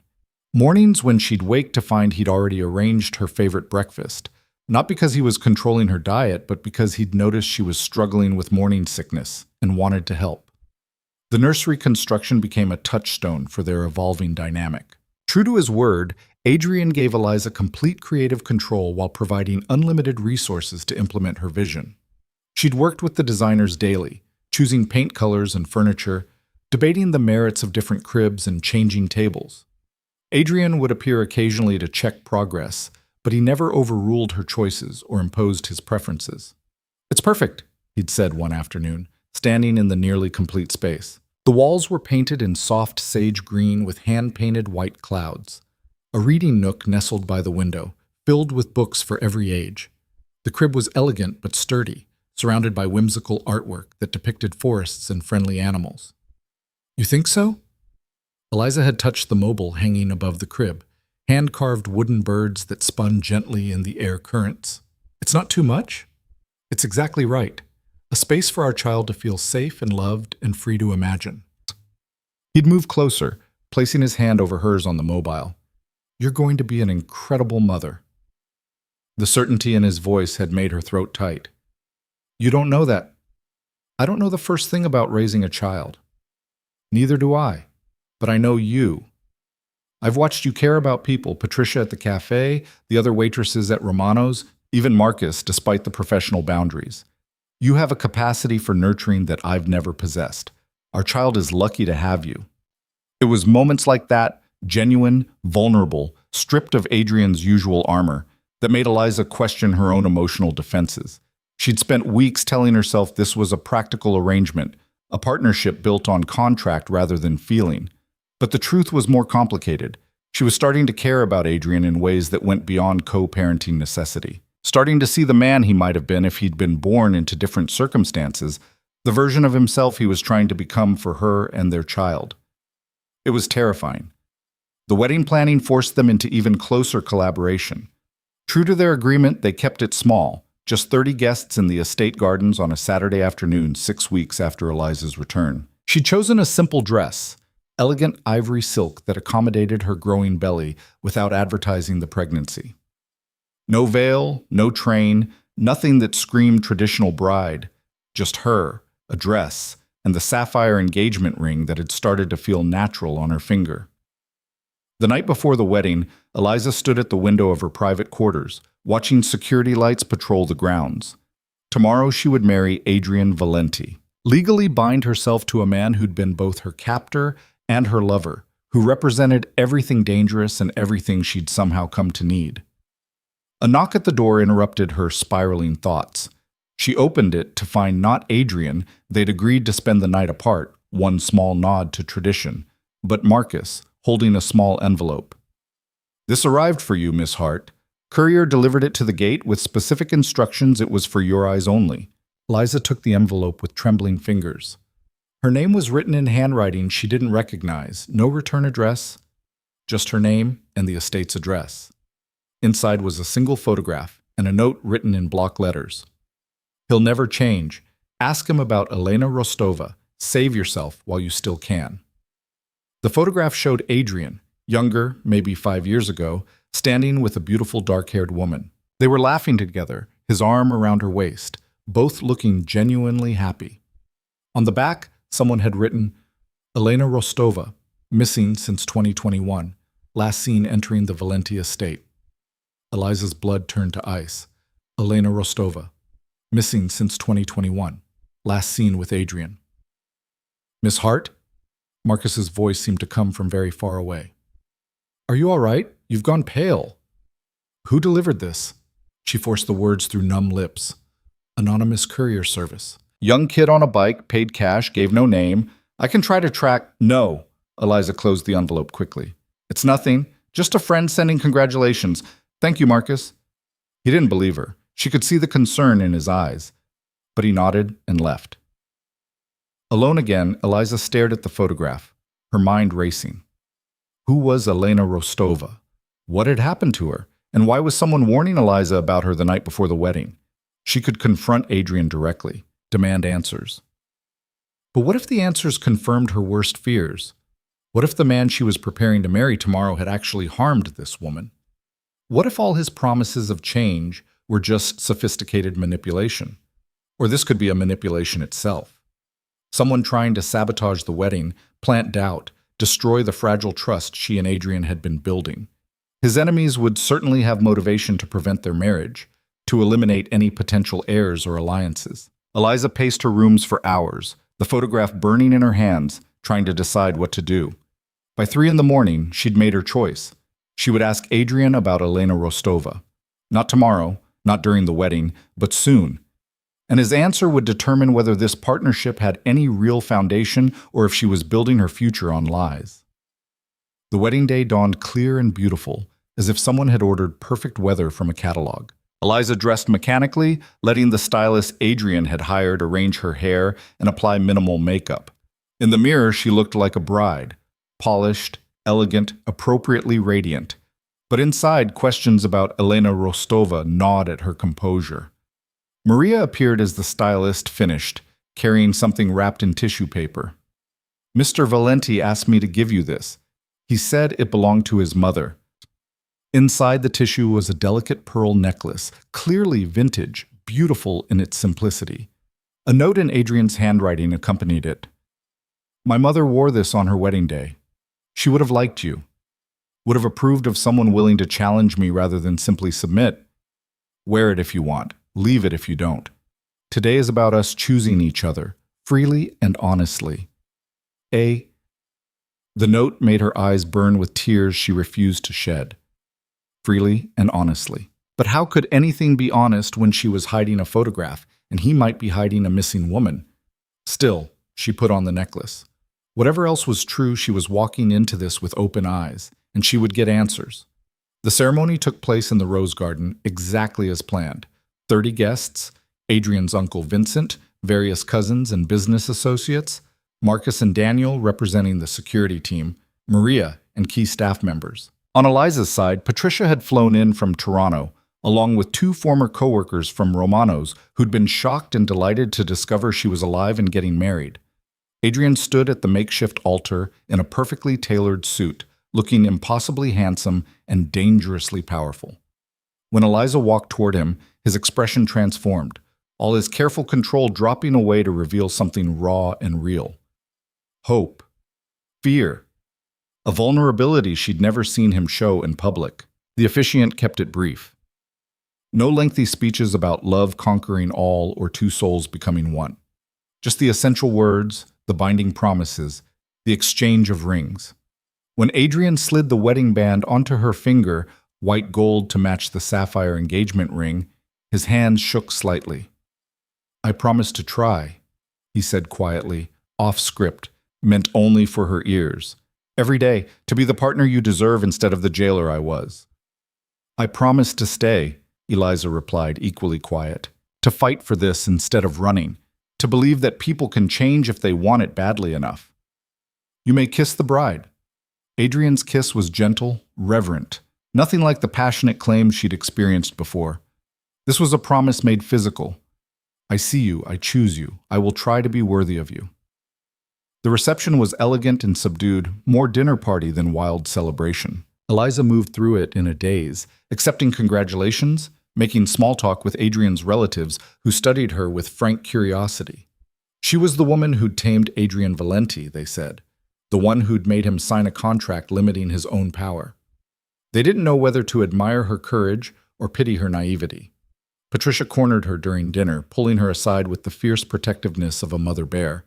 "Are you sure about this, honey? It's not too late to run. I've got a car waiting. We could be across the border before—" "I'm sure." Eliza squeezed her hand. "Or as sure as I can be about anything. He's trying, Patricia, really trying. And I owe it to our baby to see if this can work. And if it doesn't, then I'll have the best divorce attorney in the country on speed dial." She managed a smile. "The contract protects me legally, and I'm not the same woman who ran from here weeks ago. I'm stronger now, more certain of what I will and won't accept." Patricia didn't look convinced, but she nodded. "You call me, anytime, day or night. If you need out, if things go wrong, you call." "I will, I promise." As the sun set and guests began departing, Eliza found herself alone with Adrian on the terrace, watching the last light fade from the sky. They danced once during the reception, a slow, careful dance that felt more like negotiation than celebration. Now they stood in comfortable silence, both processing the fact that they were actually married. "Are you glad?" Adrian asked finally. "That you stayed? That we did this?" Eliza touched the photograph hidden in her dress pocket. She'd transferred it there, unable to leave it behind. "Ask me again in a year, when we've had more time to see if the partnership actually works." "Fair enough." He pulled her closer, one arm around her waist, protective without being possessive. "I meant what I said during the ceremony. I will try, every single day. Even when it's hard, even when my instincts scream at me to control and protect and own. I'll try to be different." "I know you will." She leaned into him, feeling the solid warmth of his body, the steady beat of his heart. "But Adrian, I need to ask you something, and I need you to be completely honest with me." His body tensed slightly. "What is it?" "Who is Elena Rostova?" The change was immediate and dramatic. Adrian went rigid, his arm dropping from her waist, his face shutting down into the cold mask he wore for dangerous negotiations. "Where did you hear that name?" "Answer the question." Eliza pulled out the photograph, handing it to him. "Someone sent this to me last night. Said she went missing in 2021. Last seen entering your estate. So I'm asking you directly. Who was she? And what happened to her?" Adrian stared at the photograph for a long moment, his expression unreadable. When he finally spoke, his voice was carefully controlled. "Elena Rostova was someone I knew 5 years ago. Someone I cared about. And yes, she disappeared, but not the way whoever sent you this is implying." "Then explain it to me. Make me understand." "Can we go inside? This isn't a conversation for the garden." They walked in tense silence to Adrian's office, the same room where they'd looked at nursery plans and imagined their future. But now the atmosphere was different, charged with suspicion and fear and the possibility that everything they'd built was about to crumble. Adrian poured himself a whiskey and drank half of it before speaking. Elena was an attorney, brilliant, principled, completely committed to justice. She was prosecuting members of the Kozlov organization for human trafficking, and her case was airtight. They would have gone to prison for decades. "What does this have to do with you?" "The Kozlovs came to me, asked me to make her disappear, offered substantial compensation for eliminating their problem." Adrian's voice was flat, emotionless. "I refused. Despite what you might think of me, I don't kill innocent people doing their jobs. But I knew the Kozlovs wouldn't accept my refusal. They'd just hire someone else, someone less scrupulous." "So what did you do?" "I went to Elena, told her about the contract on her life, offered her a choice. I could provide new identity documents, enough money to disappear completely, and guarantee her safety if she was willing to walk away from the case in her old life. Or I could provide security while she finished the prosecution, knowing the Kozlovs would eventually find a way past any protection I could offer." Eliza's heart was pounding. What did she choose? She wanted to finish the case, said those women deserved justice, that she couldn't live with herself if she ran. Adrian's expression was bleak. "So I gave her the best security I could arrange. Round-the-clock protection, safe houses, the works. For 3 months it held. Then the Kozlovs got creative." "What happened?" They didn't come after her directly. They went after her younger sister, 16 years old, grabbed off the street on her way home from school. His voice cracked slightly. The message was clear: drop the case or watch her sister die slowly. So Elena disappeared to protect her sister. Understanding was starting to dawn. I gave her everything she needed to vanish completely. New identity, new life in a place the Kozlovs would never find her. The sister was returned unharmed once Elena was confirmed gone, and the case fell apart without her testimony. Adrian finished his whiskey. She's alive, Eliza. Living in New Zealand under the name Emma Chen, working as a corporate attorney, completely safe. I still get updates occasionally, make sure she's protected. That photograph was taken the day before she left, when she came to thank me for saving her life. Eliza stared at him, trying to process the story, to determine if it was truth or elaborate fiction. You have proof? That she's alive and safe? I can have proof in your hands within an hour. Phone records, photographs, verification from my people in New Zealand. Whatever you need to believe me. His eyes were desperate. I know how this looks. I know someone sent you that photograph specifically to make you think I'd harmed her. But I didn't. I saved her life. Just like I saved yours from those men who followed you home from Romano's. The parallel wasn't lost on her. Both times, Adrian had used his resources and power to protect rather than harm. But the fact that he had kept Elena's story from her, that she'd had to confront him with evidence rather than him volunteering the information, rankled. Why didn't you tell me about her before? Eliza asked. If this is as innocent as you say. Because it wasn't relevant. Elena was 5 years ago, long before I met you. A professional favor that turned into something more personal because I respected what she was trying to do. Adrian moved closer. But you're right that I should have told you. Should have been transparent about my past, about the women I've known and helped and cared about. I didn't want you thinking about all the people who came before you when we were trying to build something new. It was a reasonable explanation, but the timing of the photograph arriving the night before the wedding suggested someone knew exactly how to plant doubt. Someone wanted her to question Adrian, to potentially call off the marriage. Who would have sent this? She held up the photograph. Who benefits from me doubting you? Half the families I do business with. Adrian's voice turned grim. Our marriage creates complications for several ongoing negotiations. The Kozlovs particularly would love to see it fail. They've been trying to expand into my territory for years, and a stable personal life makes me harder to manipulate or distract. This photograph is exactly the kind of psychological warfare they specialize in. So this was a test. Eliza felt anger rising. Someone testing whether I'd trust you or run at the first suggestion of darkness in your past. A test you passed by confronting me directly instead of simply fleeing. Adrian's expression softened. You demanded truth, made me explain myself.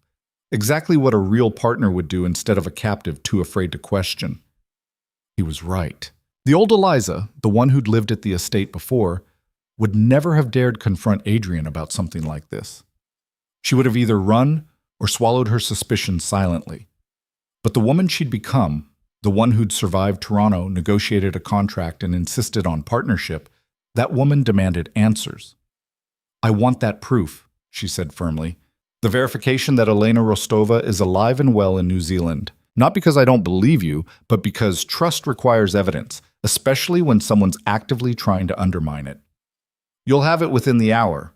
Adrian pulled out his phone, typing rapidly. I'm also going to find out who sent that photograph. And when you do, we discuss it together before you take action, Eliza interrupted. That's what partnership means. You don't just unleash retribution without consulting me first.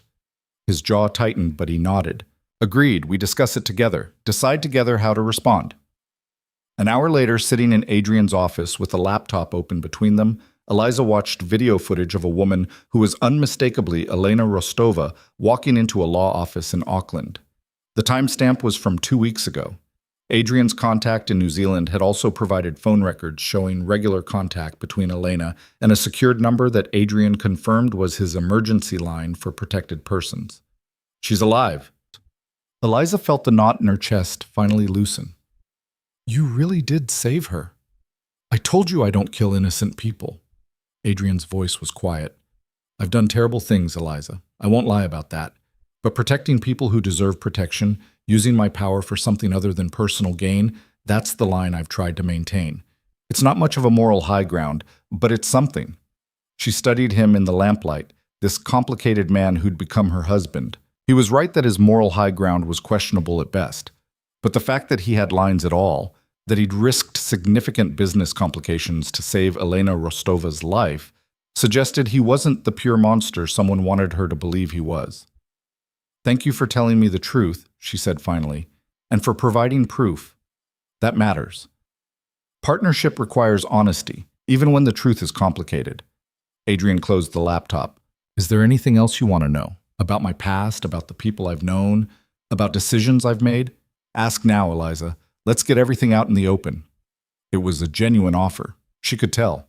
A chance to excavate all his secrets, to understand exactly who she'd married. Part of her wanted to take him up on it, to demand a full accounting of every questionable choice and dark alliance. But another part recognized that some truths were better discovered gradually as they became relevant, rather than dumped all at once in a way that might be overwhelming. "I'm sure there will be more questions as they come up," she said carefully. "But for tonight, this is enough. You've shown me that when I confront you with concerns, you respond with honesty and evidence.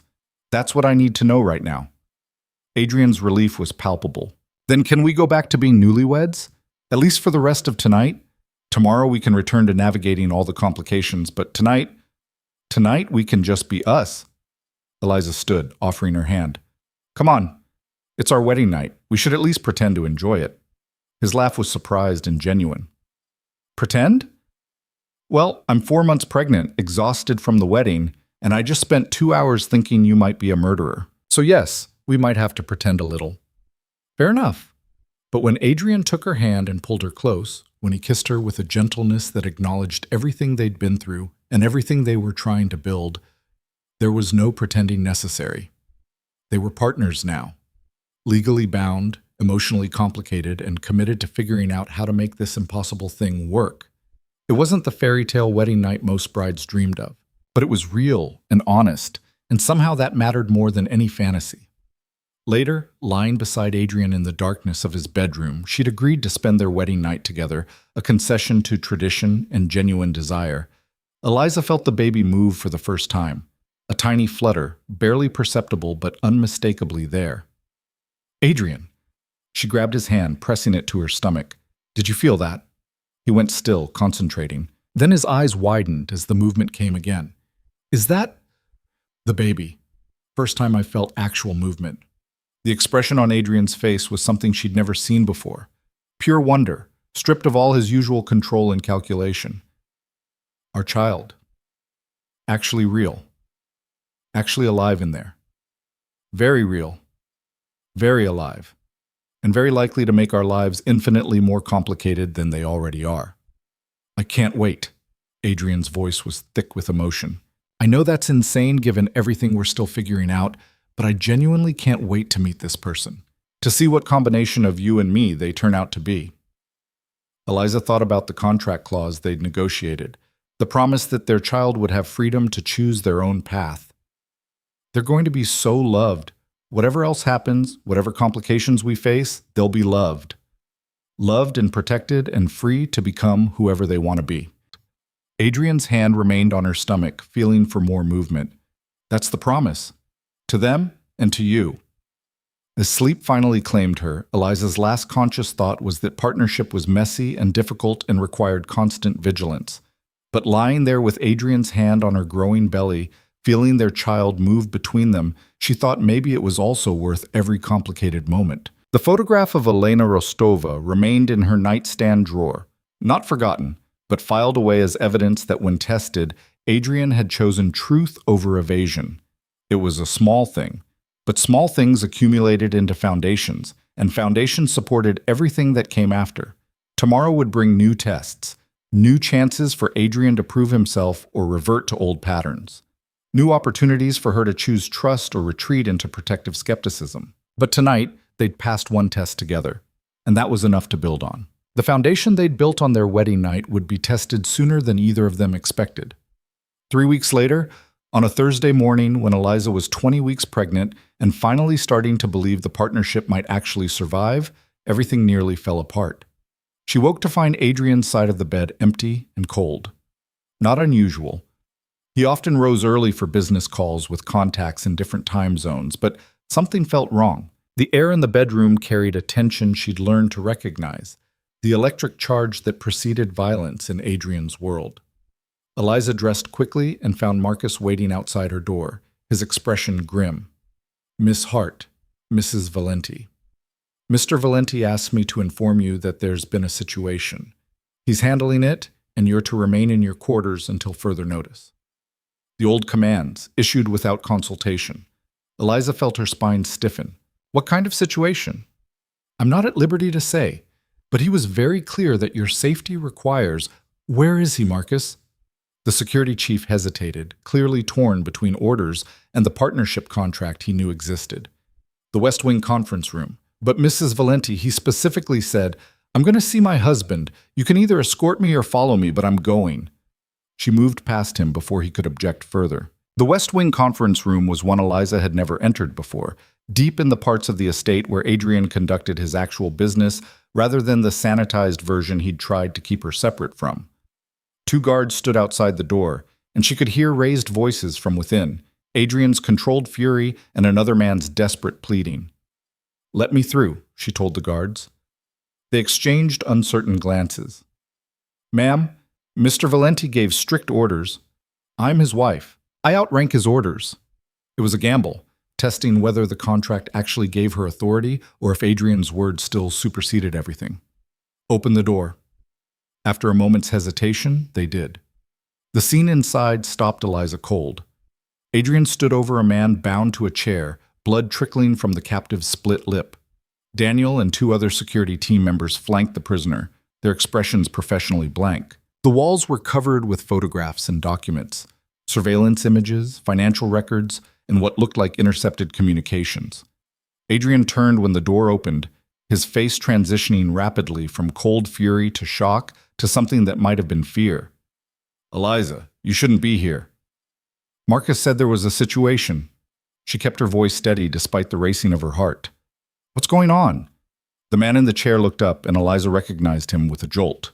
Viktor Kozlov, one of the mid-level operators in the organization that had sent Elena Rostova the death threat years ago. She'd seen his photograph in the documents Adrian had shown her, memorized his face as one of the people who represented genuine danger to their family.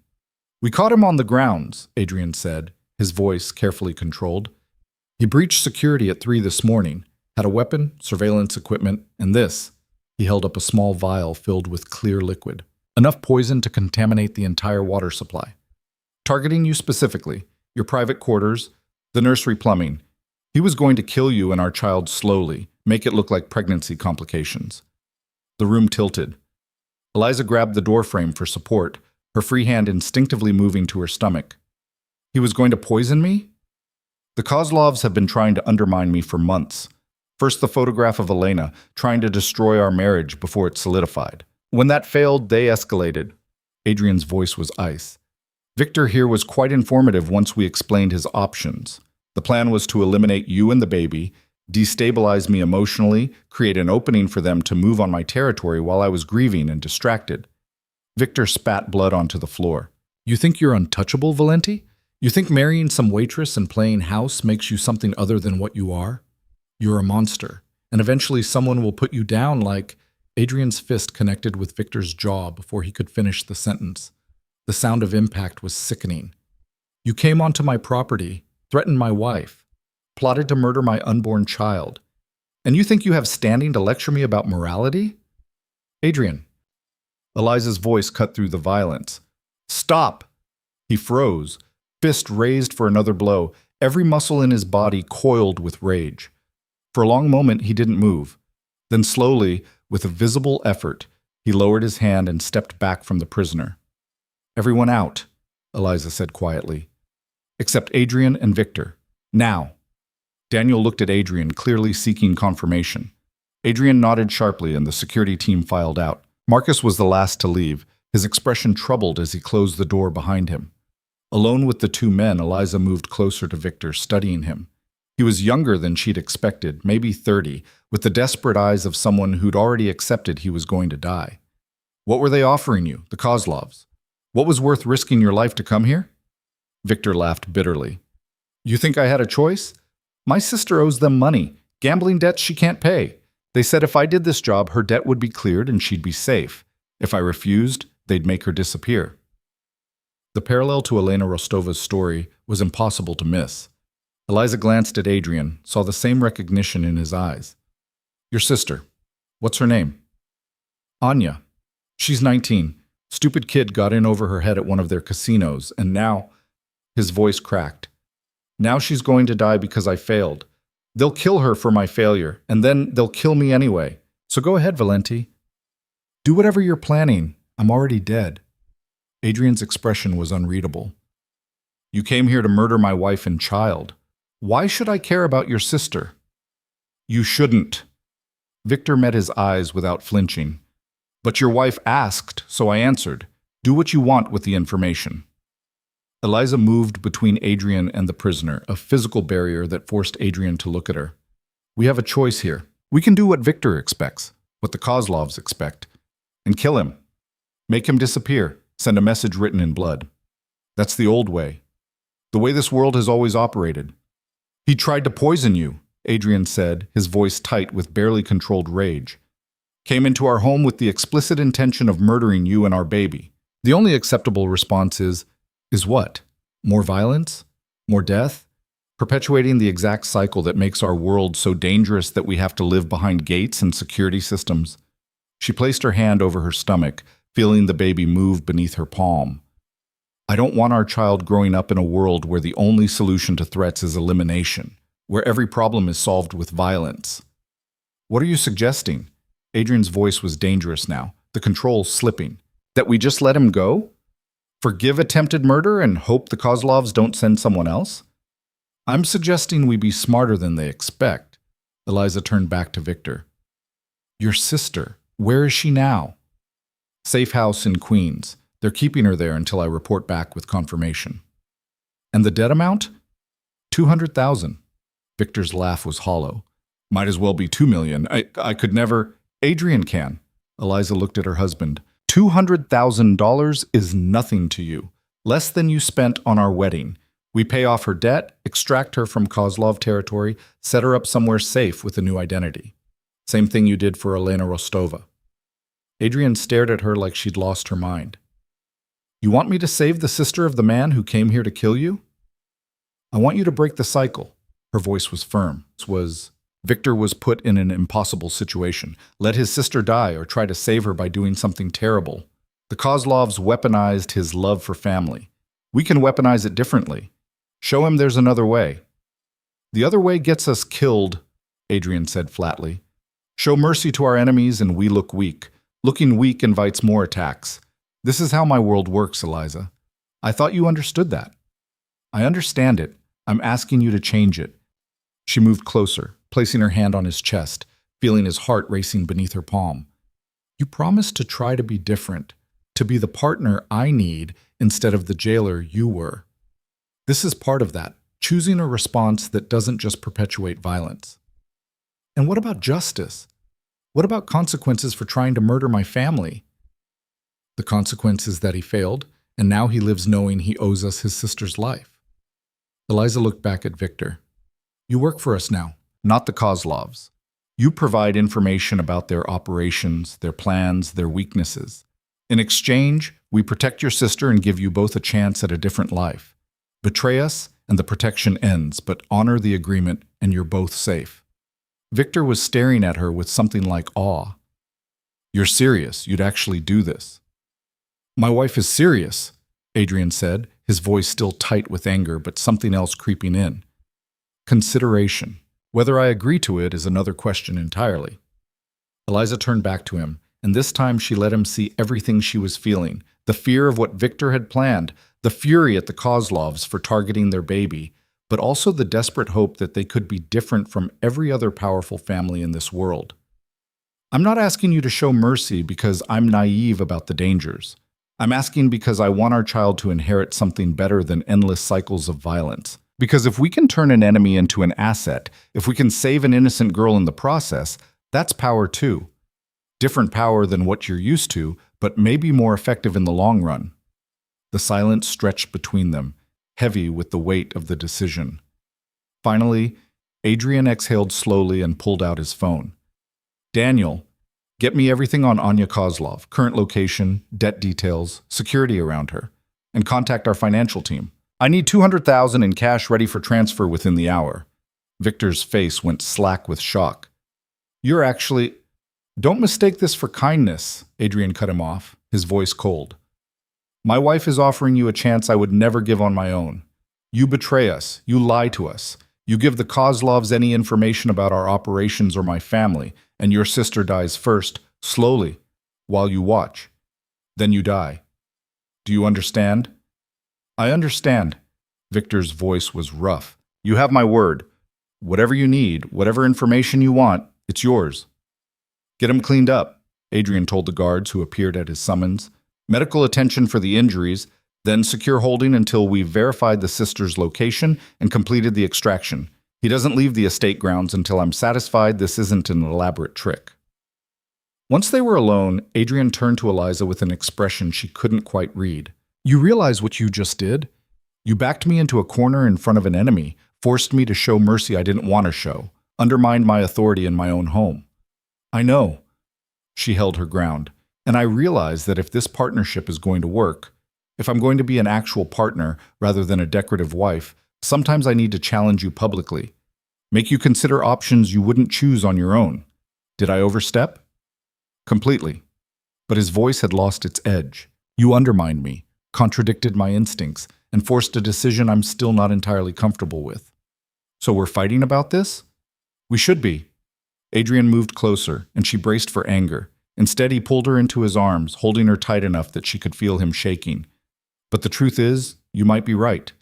Turning Victor could give us eyes inside the Kozlov organization. Saving his sister sends a message different from the one I usually send, but maybe equally powerful.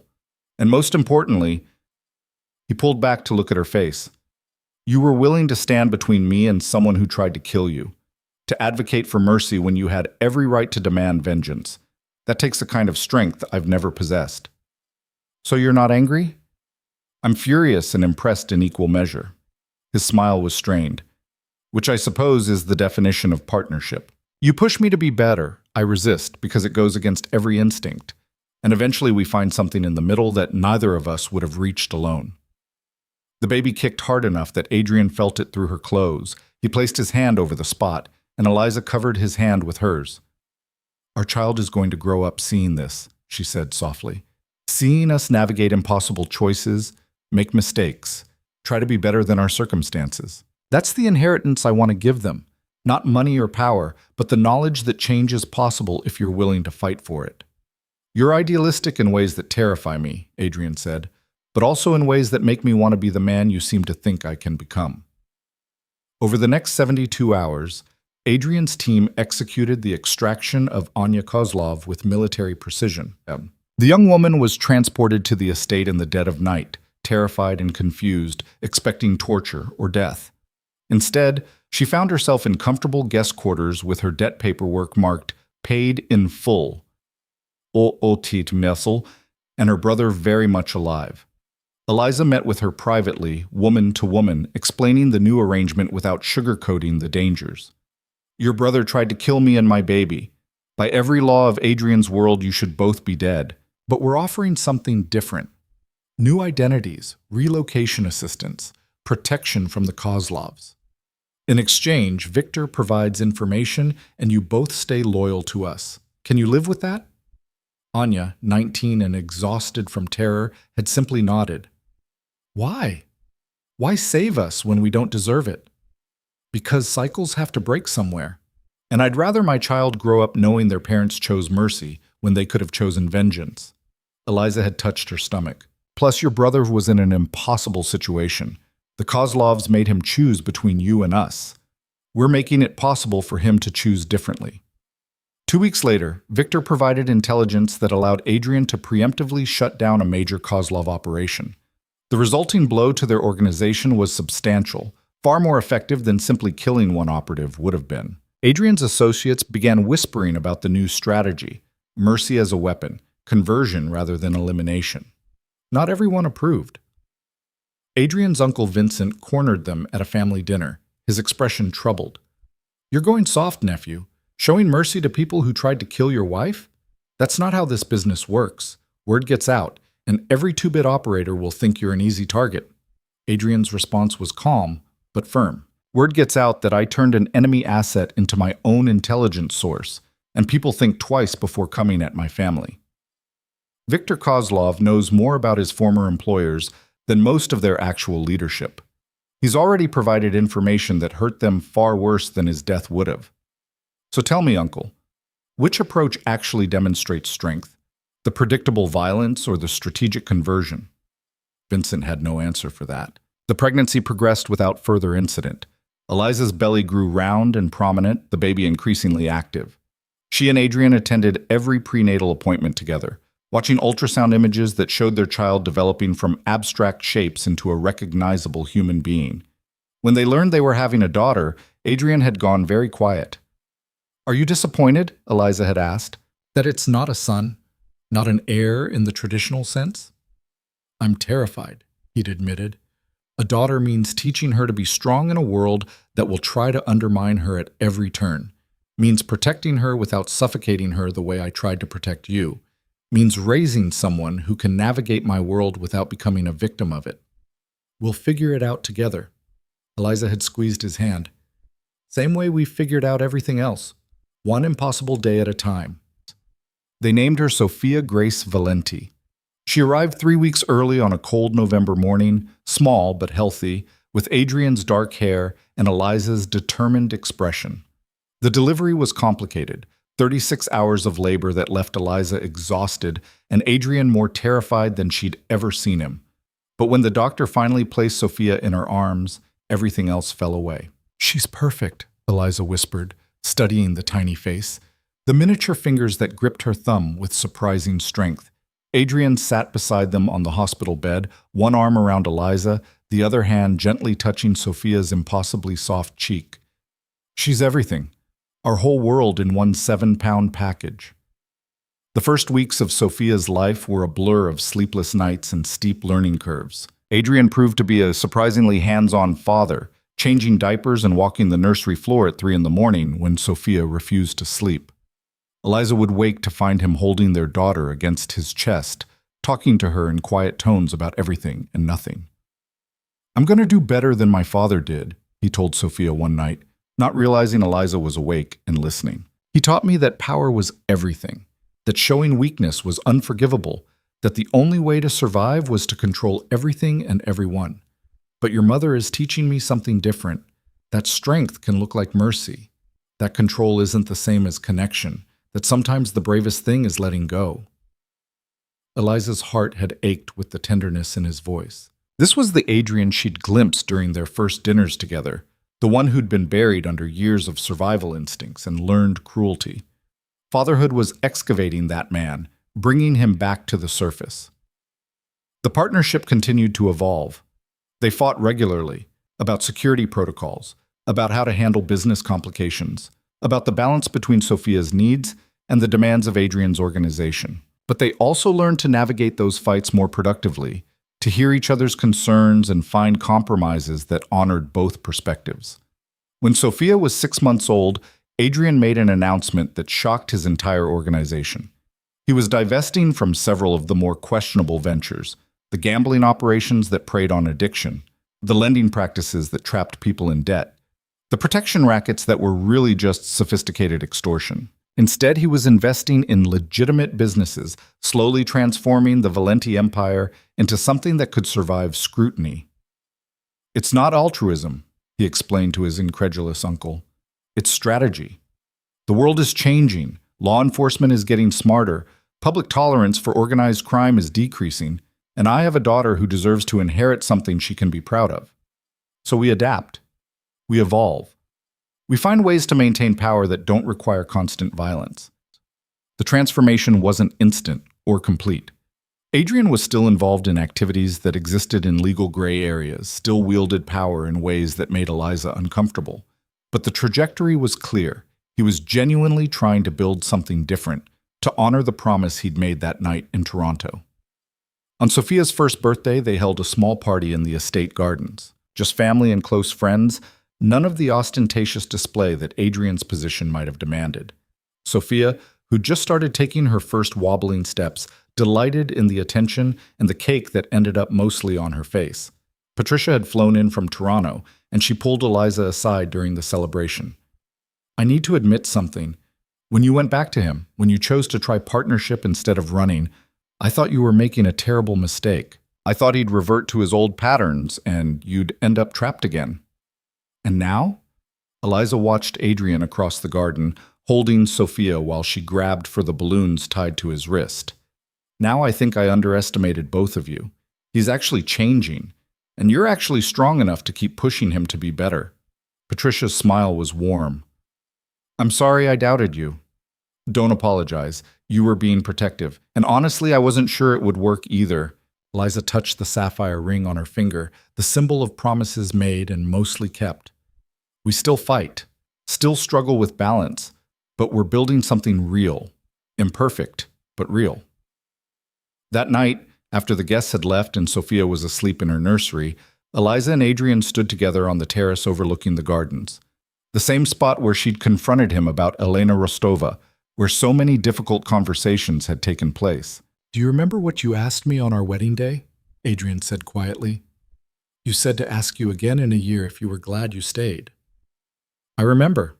It felt like a lifetime ago, though it had been only 18 months. So I'm asking, are you glad that you came back? That you gave this partnership a chance? That we built this life together?"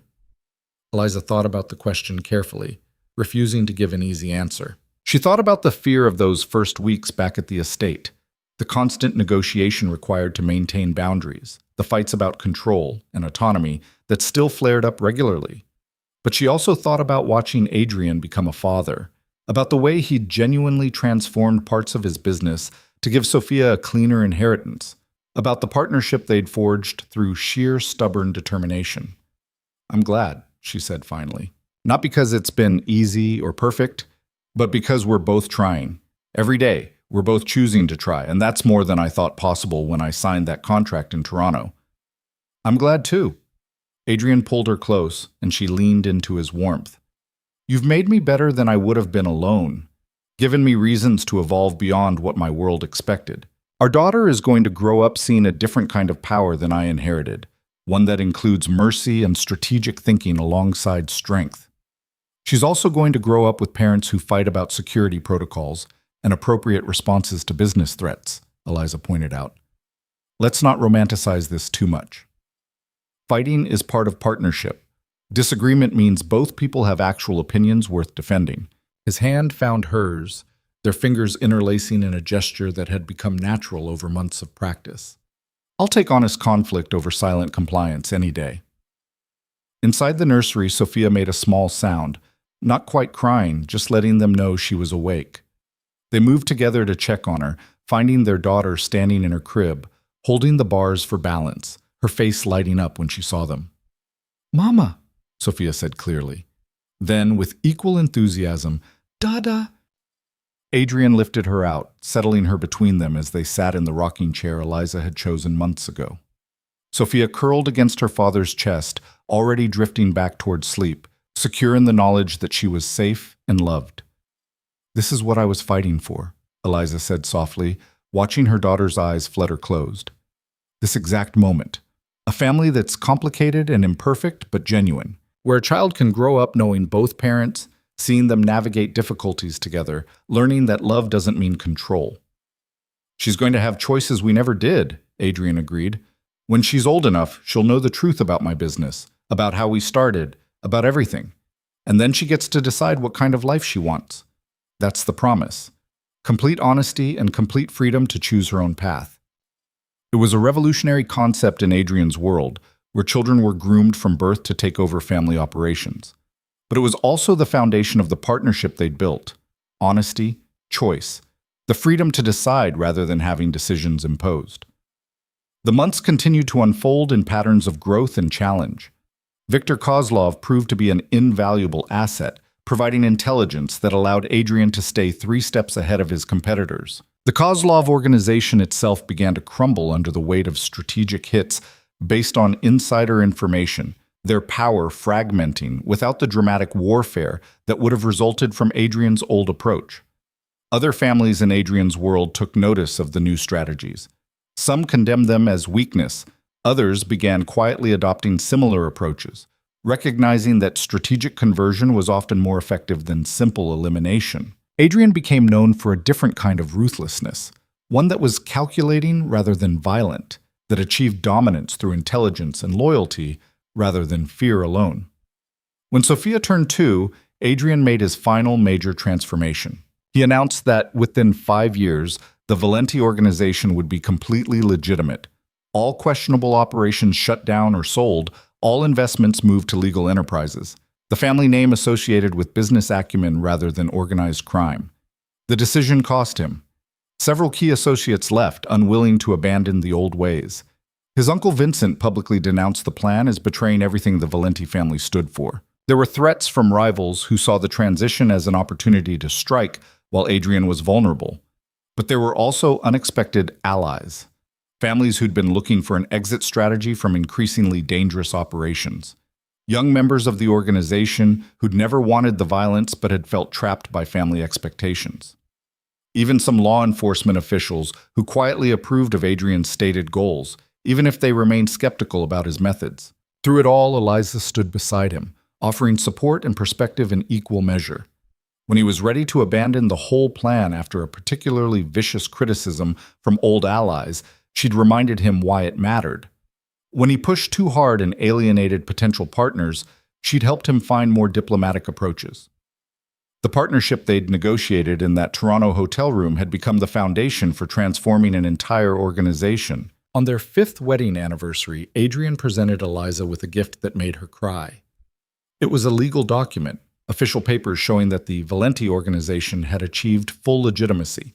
Every questionable operation had been divested or transformed.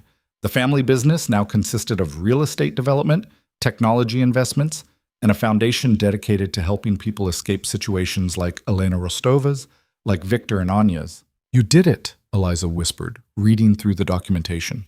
"You actually transformed everything." "We did it," Adrian corrected. "None of this happens without you pushing me, challenging me, refusing to accept that things had to stay the way they'd always been. You're the one who insisted change was possible. I just followed your lead." Sofia, now 5 years old and startlingly perceptive, chose that moment to run into the room waving a drawing she'd made. "Mama, Dada, look! I made us a picture." The drawing showed 3 stick figures holding hands in front of a house. Simple, childish, perfect. Sofia had drawn her family exactly as she saw them, together, equal, connected. "It's beautiful, sweetheart," Eliza said, pulling her daughter into a hug.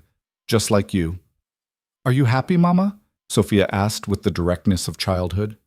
"Dada says you used to be sad sometimes, but now you smile more."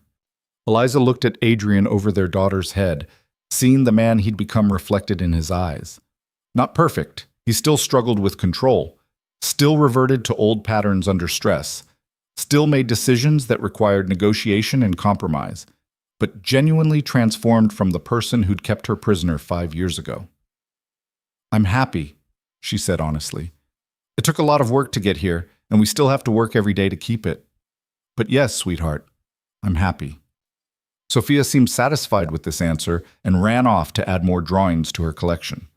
Alone again, Eliza and Adrian stood together in the quiet of the library, surrounded by books and memories, and the life they'd built through sheer stubborn determination.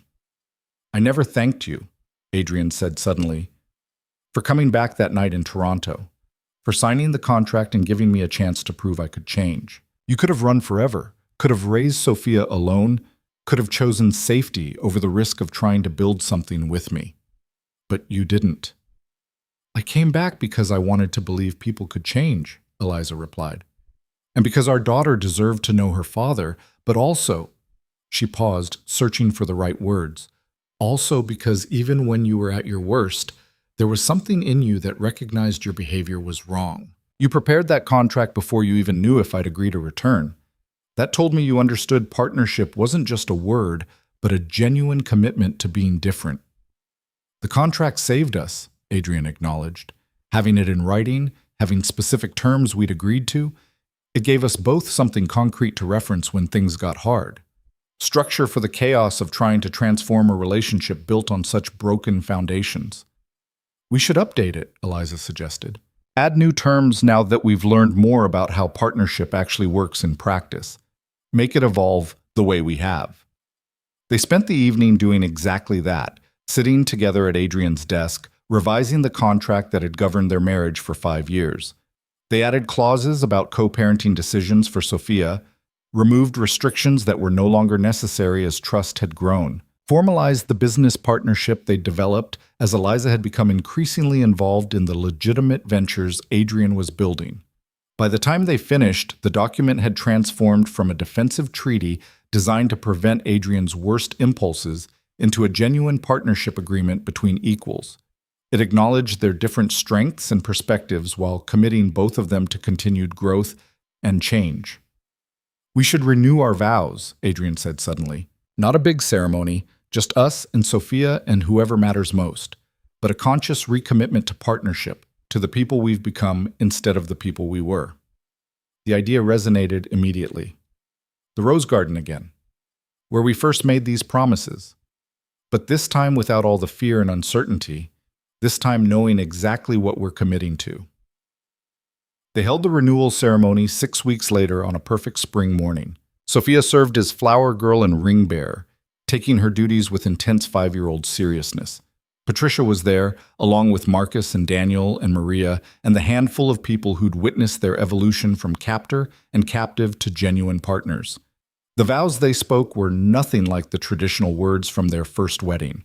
Instead, they'd written their own, honest and specific to the relationship they'd actually built. I promise to continue choosing you, Eliza said, holding Adrian's hands, their daughter standing between them.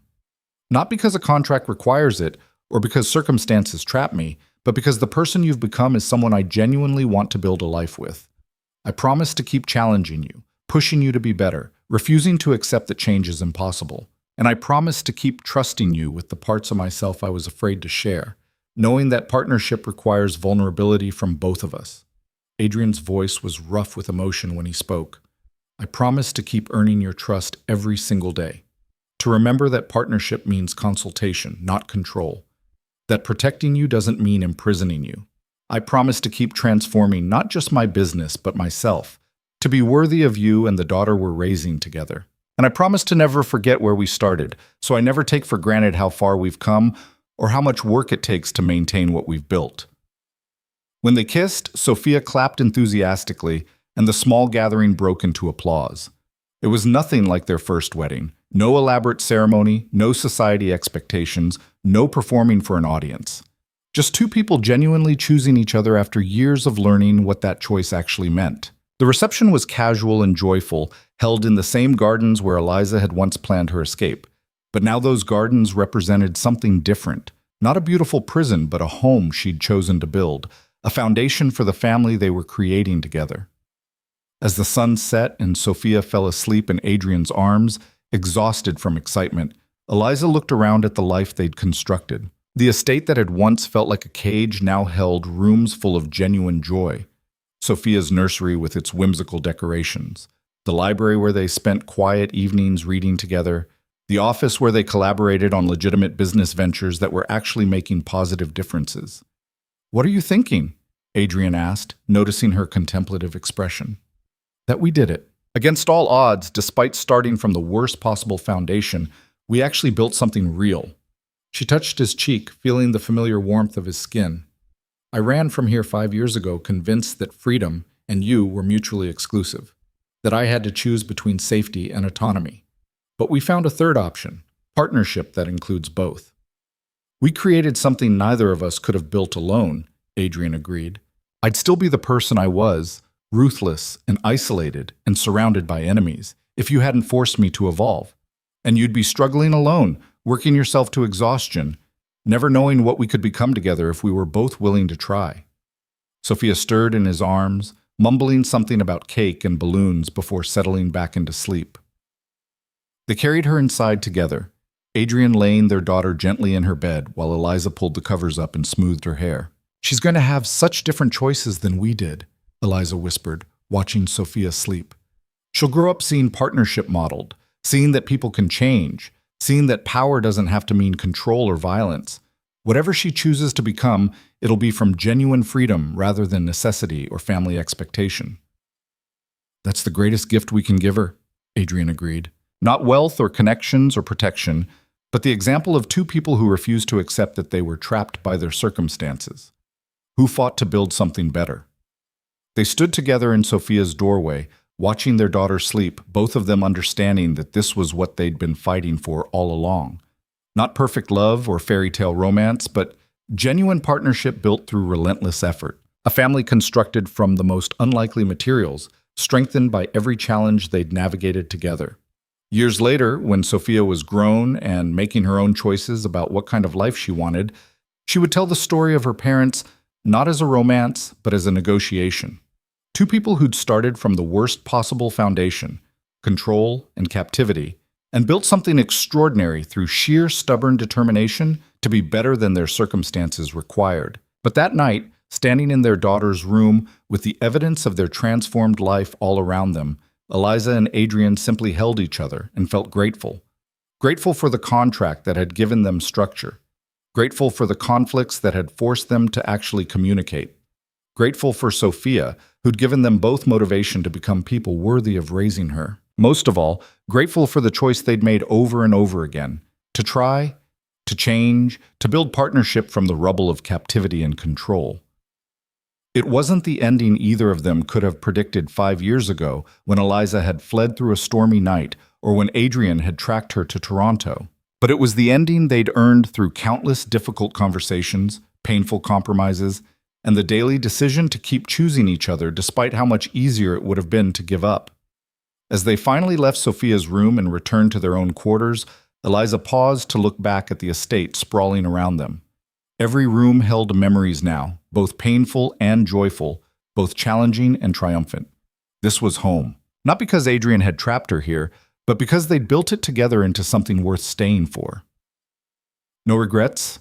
Adrian asked, following her gaze. "Hundreds of regrets about how we started," Eliza answered honestly. "But none about choosing to try partnership. None about believing you could change. None about building this life with you." That was the truth of their story. Not that love conquered all, or that transformation was easy, but that two people willing to do the hard work of genuine partnership could build something extraordinary from even the most broken beginnings.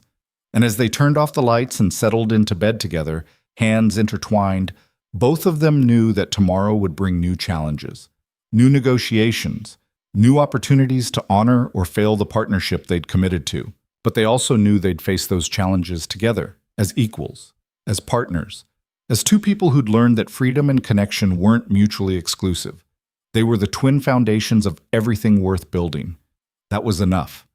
More than enough. It was everything they'd fought for and everything they'd become. The story of Eliza and Adrian Valenti wasn't about a woman who fell in love with her captor. It was about two people who'd started from the worst possible foundation and built something genuine through relentless commitment to being better than their circumstances required. It was about partnership as revolution, change as choice, and the radical possibility that even people shaped by violence and control could learn different ways of being if they wanted it badly enough. And in the end, they'd wanted it, both of them, every single day. That was what made all the difference.